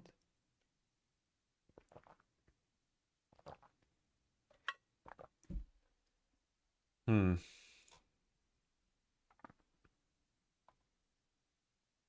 mean, this is running now, but yeah, one of the things I'm doing, which was never a problem before this and was supposed to work around a different problem, is in my farm game, I have warm up dialogue runner. So yeah, the performance of running dialogue runner the first time is terrible. So I do it before we start the game. So we call start dialogue and then stop, and we listen for on start and complete afterward. So it's possible that something is now bad about this.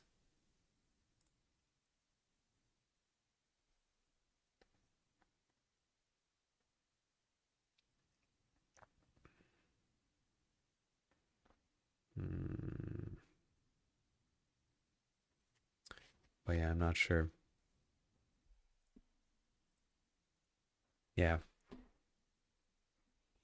I've mentioned this a couple times, but this is the kind of task I wanted to tackle this week. Another thing we could have done is just not updated yarn spinner. I am getting flashbacks, and not in a good way, to when I was using intro.js for Botland. It was a library that was like one file of maybe, I don't know, 1,500 lines of code. In my mind, it was very poor code quality. And I think I paid for it. And at some point, I just needed to make a bunch of changes in terms of like small formatting issues, logic errors, any features I wanted. And at some point, I thought, man, I should have just written this from scratch. Hey, Cakes, how's it going? Thank you for the raid and welcome in, everyone.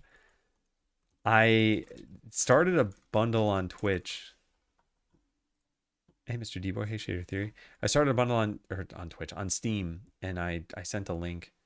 I am currently struggling with something kind of basic. I'll show off the game that I'm working on for those who haven't seen it. It's called Stuck in a Broken Tutorial, and I like the concept. I like where this is going so far. Let me go to... Actually, if I go to the title screen, is that good enough to start this? Yeah. So, yeah, this is the game I've been working on. The one before this was Skeleseller, so if you come from an older raid, you probably remember that. But yeah, this is guiding you through this like platformer game. Everything seems pretty normal until you get to about here. And then you try making this jump and fall. Hey, Dev. And you keep falling and keep falling until you finally land. Hit the ground, lose most of your health. And now you're in this spooky place. Got some better lighting here. These red lights can color your character, which I like a lot.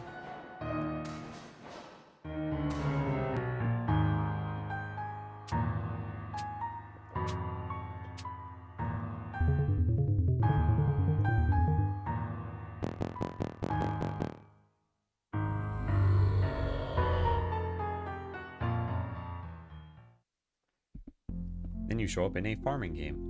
And here's where I'm currently trying to fix some like dialogue issues that are happening. And I'm not sure what's going on. Yeah. So there's some little like glitches there that I gotta figure out. But yeah, now you're in a totally different game. You're also stuck in this tutorial. And in this game, you eventually need to tire yourself out and go to bed.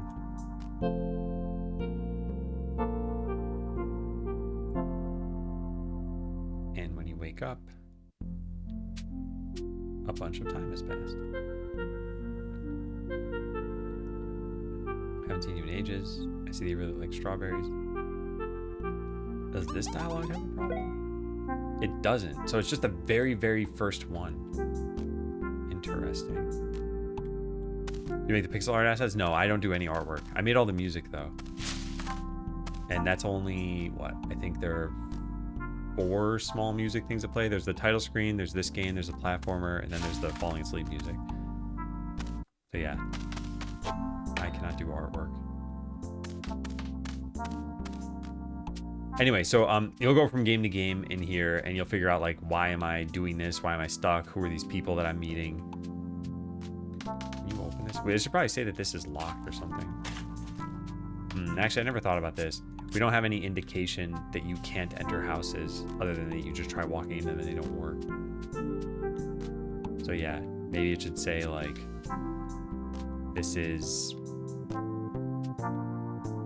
isn't your house or something like that. It'd be rude to barge in. Yeah, probably. Let's write that down.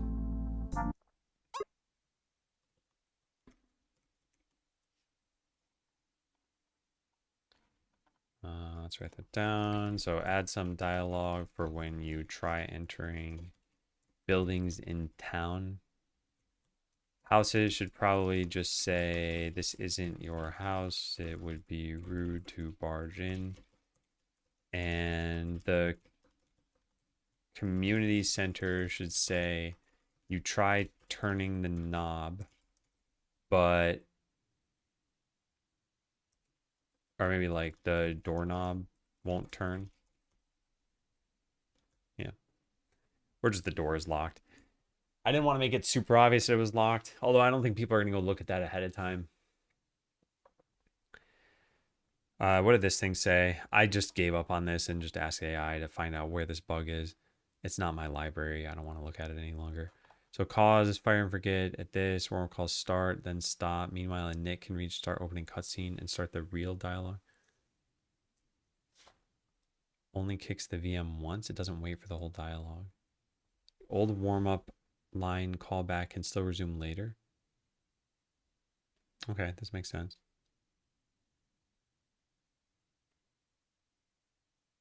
Serialized dialogue startup around warm-up. Store the warm-up task. Await it before any real start dialogue. Or remove and change a warm-up so it can't use the same live dialogue runner concurrently. Okay, that sounds reasonable. So if we just got rid of this warm-up completely, or at least this part, I guess. Wait for the fade out to finish. We even have a task for this. Does this fix our problem?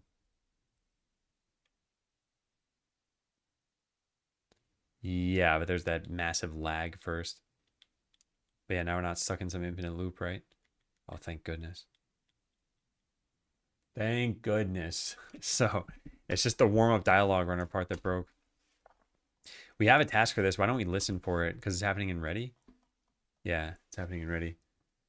How should we handle this then? Also, is this a race condition? Where does start dialogue get called from? The zone. Yeah, I think it is a race condition. I wonder why this wasn't problematic beforehand. Like, they changed a bunch of code, and it's hard to figure out which actual changes are there because there are also some formatting changes. But, yeah, something must have changed in that. What a shame. Anyway, oh, by the way, I meant to share this. So I talked about the game that I'm making. My plans for this coming fortnight, this kind of fortnight, not the game, is to stabilize everything I've done. So I've run 5 playtest sessions. These are with friends. I just did them over Discord or in person. So I watched the person play. I asked them a bunch of questions at the end. And the goals were pretty much like figure out, is the game on the right track? And I made a bunch of changes as a result of that stuff. And now I eventually need to make more game. That's a major goal that we have. But that's not the major goal for the next couple of weeks. First, I want to pay off a lot of debt that I've been accruing. So there's some tech debt. There's some like tooling debt. A lot of this was just move fast. The game has been in development for a couple of months now, but I was on vacation for a couple of those weeks. So it's probably been about 6 weeks of actual development. And I think we've made a lot of progress in that time. I think the game is looking good. But then there are things like this where I was like, hey, I should probably update this library. Well, it turns out updating this library, even though our code base is very young, is already problematic. And at least we figured out where this is coming from. So let me think of how we should end up doing this. I think it's just that we don't start the dialogue until this warm-up thing is totally finished. And I wonder what would happen if we just waited for it. So let's go try. Yeah. I want to do like tween equals, create tween interval. I'm just going to wait 5 seconds, and then we're going to do a callback where we start the dialogue. So if this works, whoops, I did not test this correctly. But anyway, let's stop this. So if this works, then we know that we just need to do this in a better order. I can't close this now, can I? Yeah, I think that's busted. I got in some like weird starting state. Oh, did it close? No, it did not. Force quit. All right, did that crash the editor? No. All right, so farm game, we go over to this, and at the bottom here where we warm up. Yeah, it's running. Okay, let's try it. So yeah, does this fix it? So it should wait 5 seconds, then start the dialogue, and it should say hello. Yeah, perfect. Okay, so we just need to wait. That's not too bad.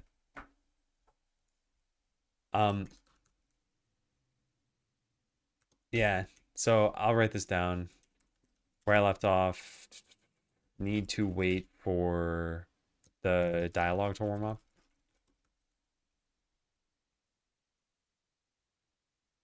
Yeah, I need to figure out what the best way to do that would be. We call it from ready and then try to use the dialogue runner shortly thereafter. We need some task that signals completion. In fact, actually, maybe I'll just tell AI to do this while I'm on my break. Okay, so can you make a change where we trigger warm up from ready, but then don't allow the dialogue to start until that task is finished? I want start dialogue to be modified for that. Farm game. There should be a start dialogue in here. Yeah, there's.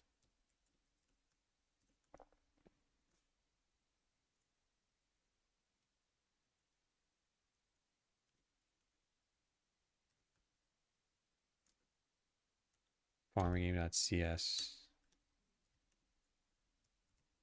to operate. Not don't allow.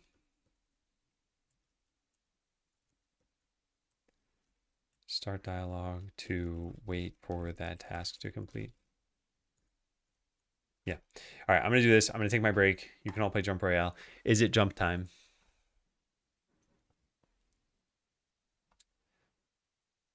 It's jump time. There it goes. Yeah, for those who've never seen this, you can type join in Twitch chat to play. And the goal is just jump to the top. Have fun though. I'll be back in a little bit.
Okay, hello again. And hey, Rom and Rodnan. Close the game. Yeah, so did AI finish in that time? It apparently did. I can't apply the edit while we're still in plan mode, but the change is nicely contained. I'll lock it down as an implementation ready plan so it can be executed directly. All right, let's take a look. Keep triggering farming dialogue warm up from ready. Store the warm up task. Make a normal. Start dialogue. Wait for it. Don't edit anything under add-ons. Add a field initialized a completed task. And ready, replace that with assignment to that field. Interesting. Change the start dialog wrapper so it starts a private async helper. So calling this immediately in the helper, preserve current behavior. Yeah, that's good. Await that, then await this. Catch and log exceptions. Okay, yeah, implemented. It should get this done pretty quickly and it should work. And this is one of the nice things I think about using AI for some of this stuff is like, it came up with this plan while I was on my break. This bit about making sure the player's still idle is important. And I'm glad it mentioned this because like, I didn't put a lot of thought into this. So this should hopefully be done. This is due to warming up the dialogue runner without waiting for long enough. And I wonder about that fade out. I wonder if that's still happening. I wonder if we can stop that. Just close all these tabs. Yeah, so it's already making some changes here.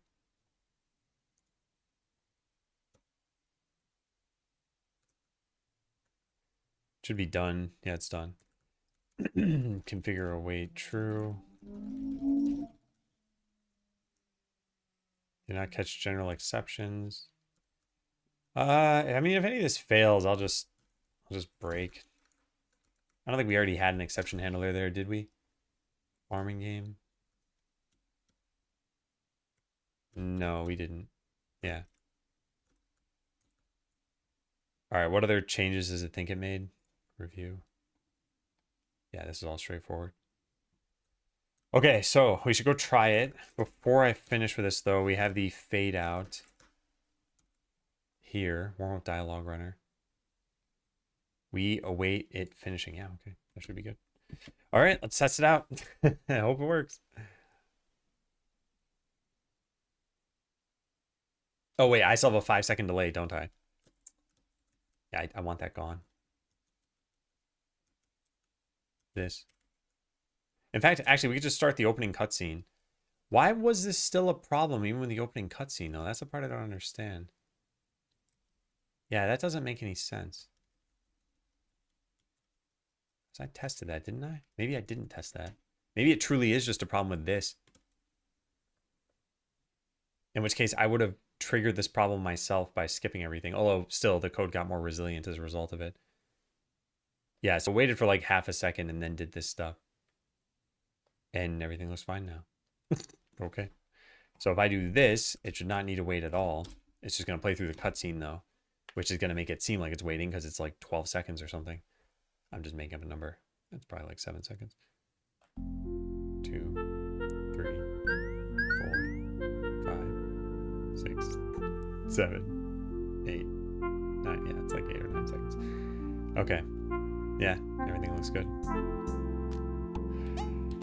All right, so all problems solved.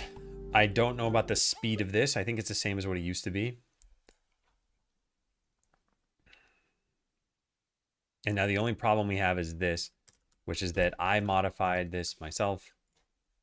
And I need to go make my own letter typewriter to not have this code here because otherwise we'd be modifying add-ons.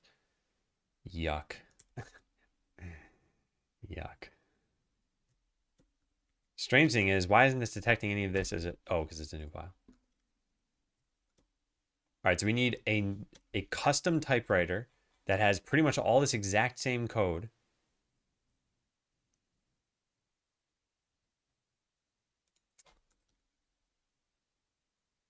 But here, don't set visible characters to 0.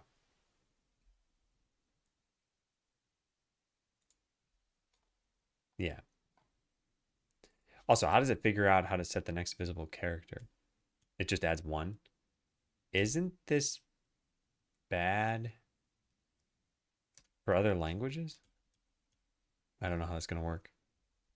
But it's just a built-in Godot thing. And Godot probably accounted for it. So is there a better way of doing this? Like another way I could do this is add in a second typewriter. Maybe. I doubt they allow for that. Where would that even be? Dialogue runner? No. Line presenter? Yeah, line presenter. Yeah, they have a custom typewriter. So how does custom typewriter work? Line presenter, custom, custom. There it is. So custom probably is in the switch case as use the custom typewriter. Yep. And then just make it add range. Okay, yeah. All right, that makes sense. So yeah, I would need to make my own letter typewriter that just cuts this out. It'd be so nice if they just made this virtual and I could just extend this class and then just override this function to do nothing. But they did not do that. And I don't want to make those changes because then I have to maintain it myself too.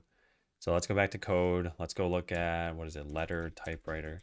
Make sure we have the same code from what was originally here. We do not. Now we do. And now we just copy the entire thing and put this next to like our option presenter. Yeah, here, save. Is there no save as? There is, yeah. Save as nothing here, what? Okay, well, let's try that again then. New class. What do we call this? Letter typewriter. And then paste everything except for the namespace. Okay, so a copy of the yarn spinner, copy of yarn spinner's letter typewriter. That should probably be CC ref. And that's not going to work. How do you get this? It's in yarn spinner Godot. Does that work? Yes. So a copy of this that simply doesn't set visible characters to 0, doesn't hide the previously typed line after, or like before showing choices. That way the player can see what they're responding to. So content to dismiss is just empty. That's it. That's all we need. Wow. All right, now we go use that. So how do we do that? It's got to be a node. Oh, that's fun. So line presenter, I don't know, where should we put this? Doesn't really matter, does it? Control letter typewriter.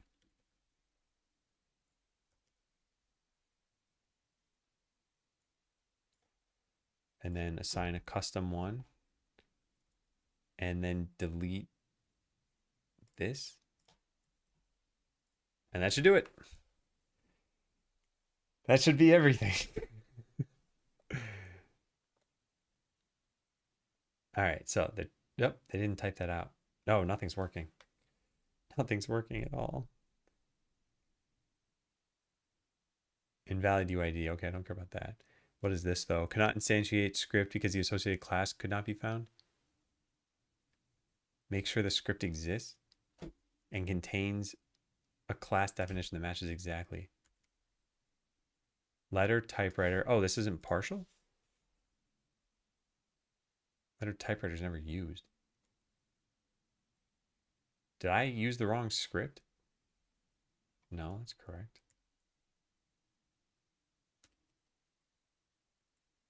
What did I do wrong?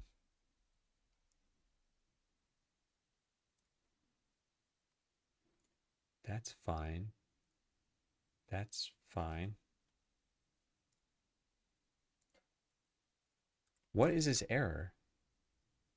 Cannot instantiate because the associated class cannot be found. Source UI yarn. Is that the right location? Source UI yarn letter typewriter.cs. I typed it correctly, right? Yeah.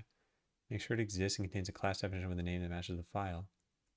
And it's in the right namespace. Yeah. What am I missing?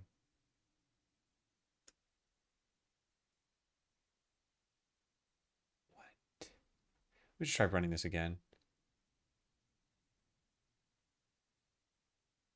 No, it failed again.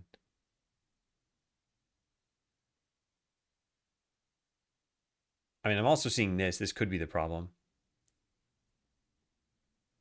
That's letter typewriter. We just need to open this, though, don't we?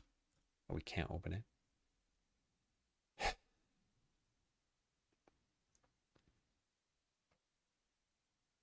Do we just save it? I think the first one can be ignored. We should only see 2 warnings now. No, we still see 3. Why is that happening? Error loading scene? It must be inside the project path. What? Hold on. Something weird is happening here.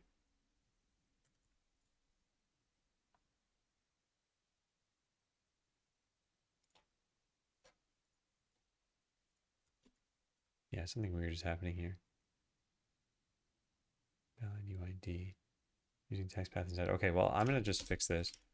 Farminggame.tscn. Typewriter.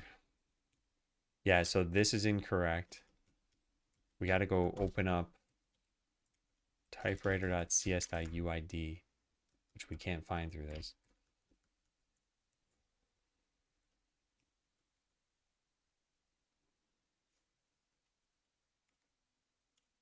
There we go. Open that up. Got it. Wait a second. This already matches. CXJHBD. Yeah. It's the same. What is going on? It's like something didn't save here. I'm going to just reload the whole project. Yeah, stop and reload.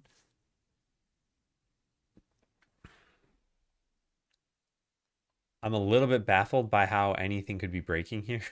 Like, it's just a path to something. Okay, now there are only 2 things, so that first problem was solved. And now this next one, it's the same issue we saw before. Cannot instantiate because the associated class cannot be found. Letter typewriter.cs. Make sure it exists and contains a class definition. I don't know how this could be failing. We have this right here. Its path is presumably, yeah, source UI yarn, which is what this is complaining about. Source UI yarn, letter typewriter. We assign it to this. It's got the right script because when I click it, this is my code that we have. And then line presenter points to it.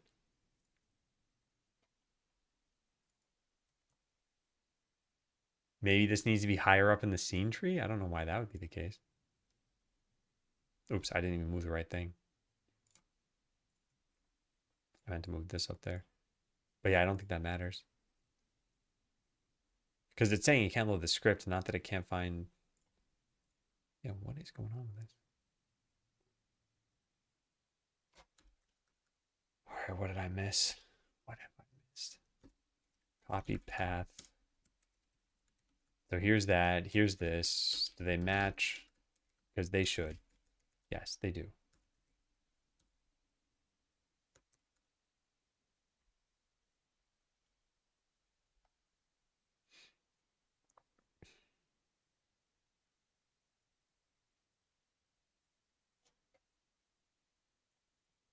Wait, something's wrong with this. We're not getting... Oh, there are no export variables. No, nothing's wrong with this.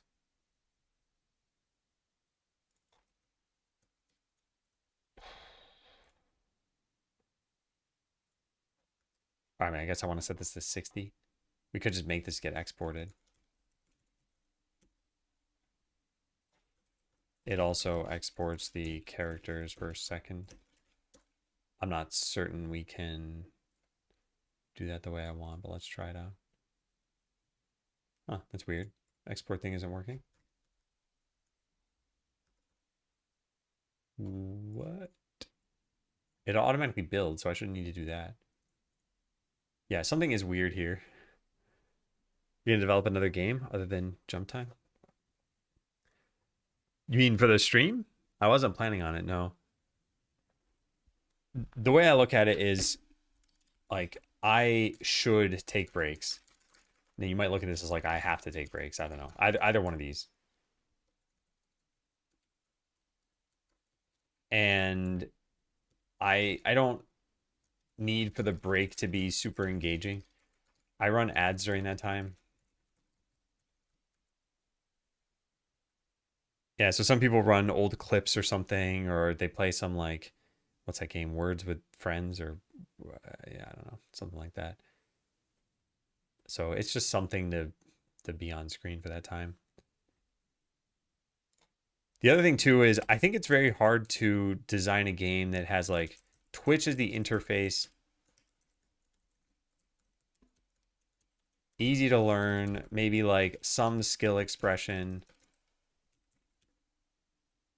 and lasting power. So almost no matter what game you come up with, it's got to be, yeah, Twitch is the interface and like 3-minute runtime. So it's got to be pretty simple. There probably wouldn't be a ton of depth to it. It probably wouldn't stay fun for a long time. Because the other stream game that I made was this Animal Royale. This was a Minecraft plugin, but that you'd play through Twitch chat. And yeah, this was from a long time ago. I showed this off the other day, but yeah, the way that this worked is you would connect as a sheep through Twitch chat, and then you could angle your sheep, and then after enough time had passed, it would just start firing TNT from wherever they're aiming. So here, I think it's about to happen. Yeah, the match had just started. Yeah, so it shoots TNT in that direction, and like you just try to blow up every other character. So yeah, there was a little demo game I had showing over here. And this is pretty fun too, but this is a lot harder because it is a 3-dimensional game from top down view. So it's like a 2D arena, but not really because height did matter. And yeah, it was difficult for people to play. Delay is kind of a buzzkill sometimes. Yeah, that's another problem is that if you have Twitch as the interface, you're going to always have the stream delay too. So if you're, yeah, I don't have any like great ideas for other games I'd want to pursue. Other times I've seen on streams that people make these like persistent, longer form games. You collect items or something, or games that involve no input. You just type join and then your character joins and maybe they battle or something.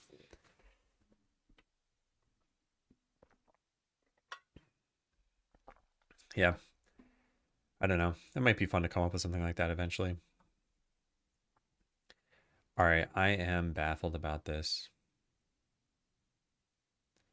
Associated class cannot be found. I just don't get how this is happening. Oh, I see now. It's because this needs to be partial with a control. Oops, I didn't mean to type A class. That should work now, right? Wow. I can't believe that took me that long. Hopefully that fixed it. Yep, that fixed it. All right, so everything should just work as normal, right? Let's do this. Have our nice music playing. No, it didn't type it out. No. All right, so it's loading the script. Oh, characters protecting to 0. That's why. Set it to 60.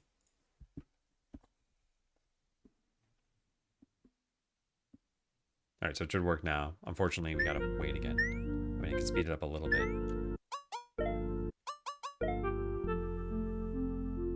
Oh, thank goodness. Oh, we just can't advance now. Isn't that nice? So why not? Because I didn't change any other code here. So whatever letter typewriter was doing, this thing should be doing too. What am I missing? So a letter typewriter just made a typewriter. Custom typewriter uses the one that you assign to it, adds all of the action markup handlers.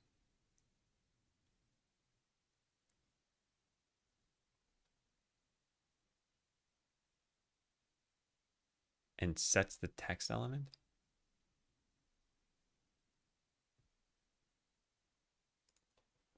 I mean, that's working fine. Something's missing though. Something the letter typewriter does that I'm not doing? How's it even possible though? Let's make a new one though. We don't have, yeah, I don't understand this. How could I have done this wrong? This file and this file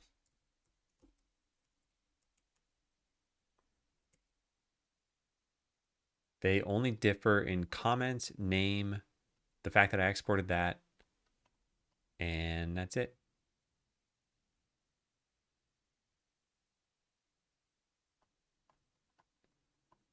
What am I missing? What am I missing?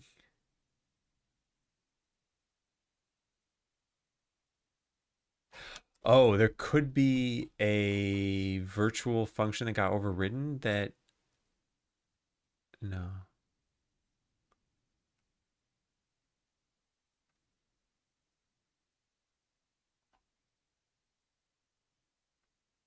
No. I don't see it. It's not doing this online display complete, or it doesn't have the right markup handler. Oh my god, if that's the case, I think this is a bug in their code. But that'd be kind of crazy. Let's go see if that is the case. Typewriter. So do we have the action markup handlers already? Where did these get set? No, here they set them as well. Oh no, but this is a reference. Add range is not going to have them be a reference? Oh my god, if that's actually what's happening. I'm not positive. I don't even know where these get set. Line presenter. And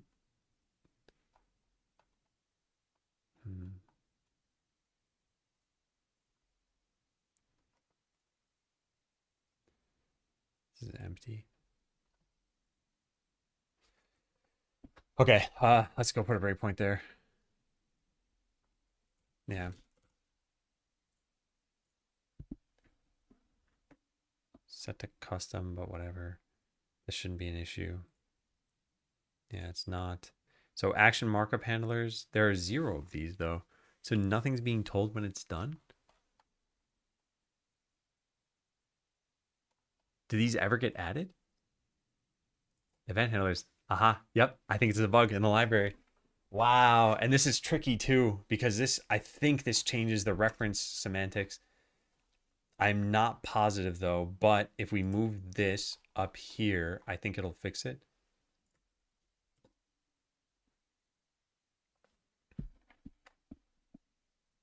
Does this work all of a sudden? Yeah, I don't need a breakpoint anymore.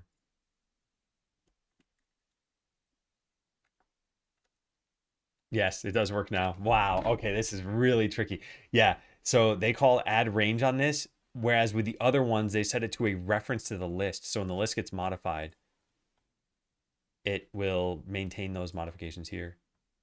So if they had just said this equals this, then it'd work totally fine. But then they need a async typewriter, their interface, to have a way of setting this. They don't have a way of setting this. All they need is this here too. And now I think everything would be fine. Yeah, okay. All right, so I'm going to file a bug on the library and mention this to them. I don't want this to save like that. This is so ridiculous. All right, so we want this to be back to what it was, add range, I guess. And now we need to check in that this is the fix. Oh, man. Okay, yeah, let's go file a bug.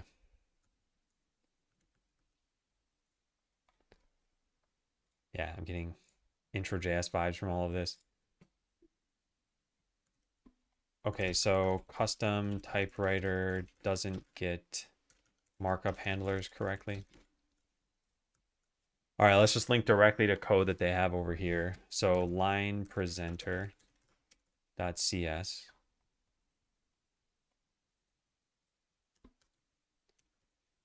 Okay, so repro steps, make a custom typewriter. You can literally copy / paste all of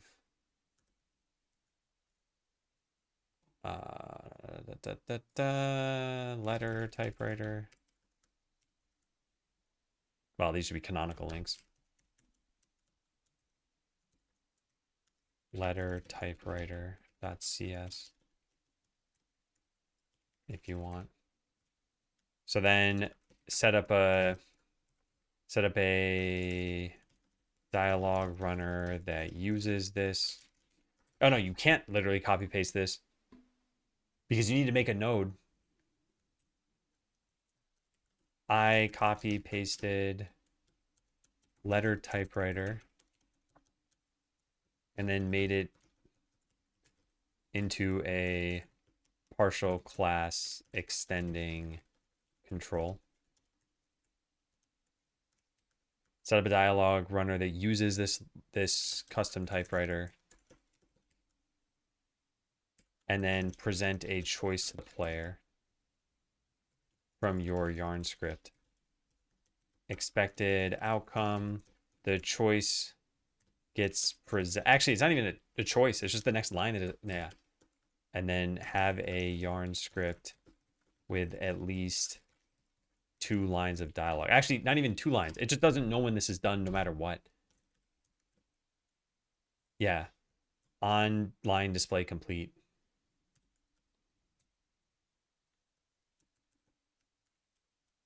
Run any dialogue with at least 1 line of dialogue. So the line gets presented, then pressing a button ends the dialogue or goes to the next line. Actual outcome is never called, or well, it is actually called on any markup handlers. Do we need to set markup handlers for that? I think we do. Set up the, what is this, like the built-in thing? How do you do this? Tools, yarn spinner. No, it's not any of that. There's, I forgot how you do this. I don't remember.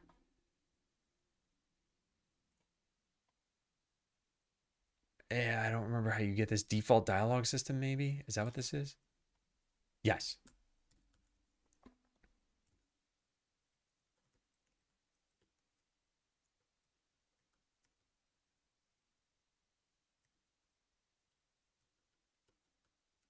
Yeah. Okay, so the problem is due to how the markup handlers are set. So root cause and suggested fixes. And yeah, repro steps.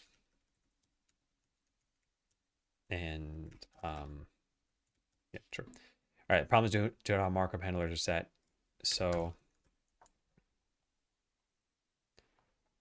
for letter typewriter,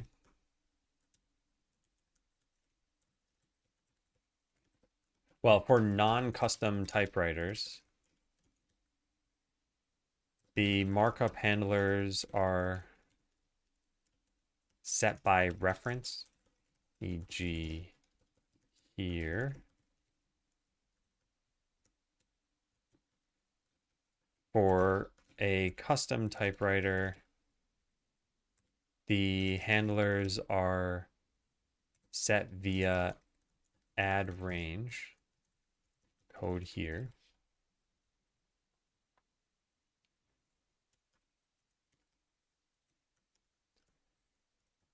But this is done before there's anything in that list of handlers.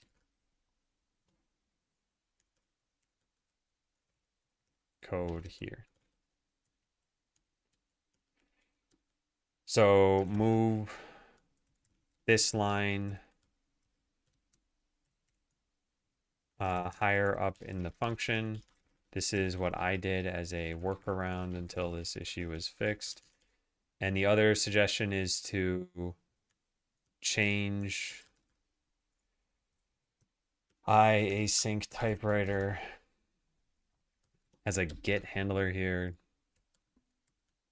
Change the interface, part of the interface, to allow for a setter. And then stop using add range. I find this unprofessional, by the way. I feel like they should have tests or something that stop this from ever happening. I mean, I'm not paying for this library. And if we do end up shipping Stuck in a Broken Tutorial with this library, I feel like I should donate some money or something. I should probably write that down somewhere. File a task to donate money to Yarn Spinner if we still ended up using it by the end of the project.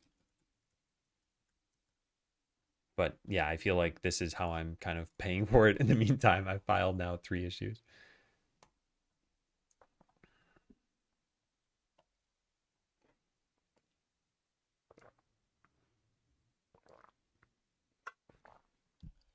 I missed a period on the end of this. I don't care about that. Yep.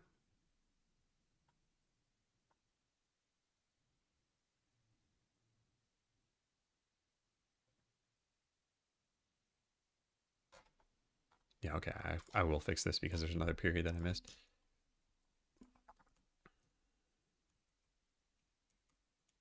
I see 2 options. Yeah, that's good. Okay, so I fixed this myself. I did a whole bunch of things here. We've got to eventually check this in. I'll probably do this after lunch. I am a little annoyed. Creating new objects for all but custom. There must be more bugs caused by this. Yeah. Yeah. Do they have tests?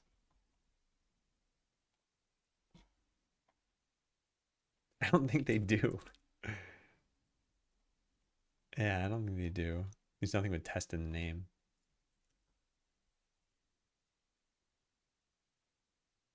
No. Granted, some of this stuff is hard to test because it's in Godot, so you need Godot running, and then you'd have to set this up on like some, I don't know, like a, yeah, it would be hard. But I think it would make the library more resilient. But hey, I gotta hand it to them. At least when they see issues like this, they take it pretty seriously. They've solved my other 2 issues pretty quickly, and like I did file this with a really simple fix. In fact, this could have just been a PR.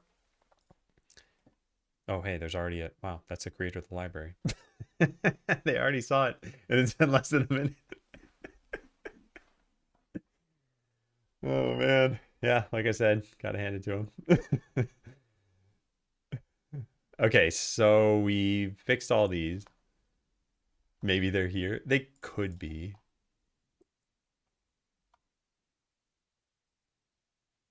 I don't see them in chat, at least not by that name.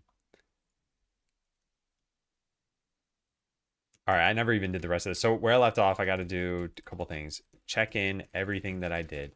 Then address the issues from that caused me to update this in the first place. And then update my notes. Just pretty much do the rest of the stuff. Yeah, so where I left off is this, checking everything I did.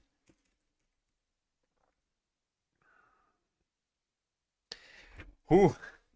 I wrote this down as easy afternoon task. This was nuts. Yeah, because the semantics changed just slightly. Also, what is this? What is this? YSLS. What do you suppose that stands for? Yarn Spinner LS.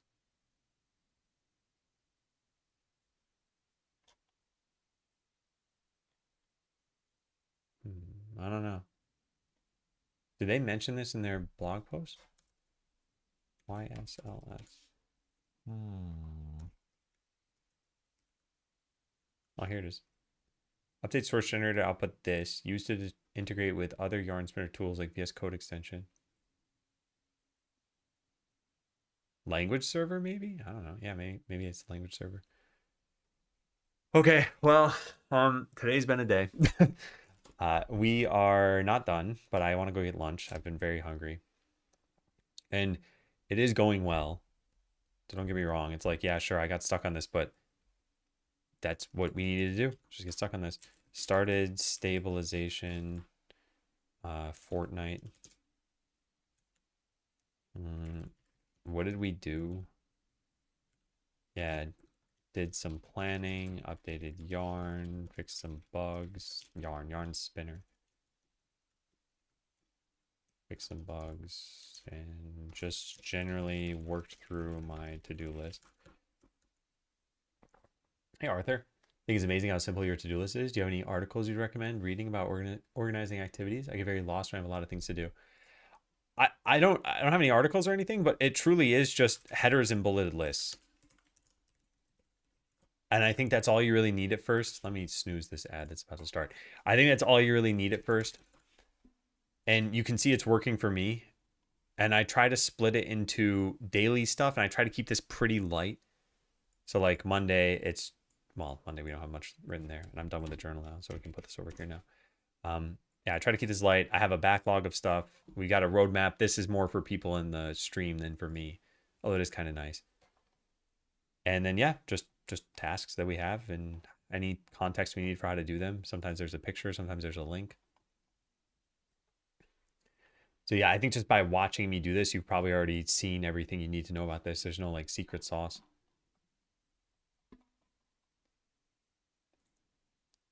Okay, but anyway, I'm gonna get lunch. Like I said, it's past noon for me. I'll be back in about an hour. I end the stream and start a new one in the afternoon. And then when I'm back, I'll stream for probably only like 2 hours because this was already 4 hours of streaming, and I think I skipped a break at some point. So yeah, I'm not going to be back for too long in the afternoon, I think. But still, we'll tackle more of these tasks. And this is how the next like 9 business days will go.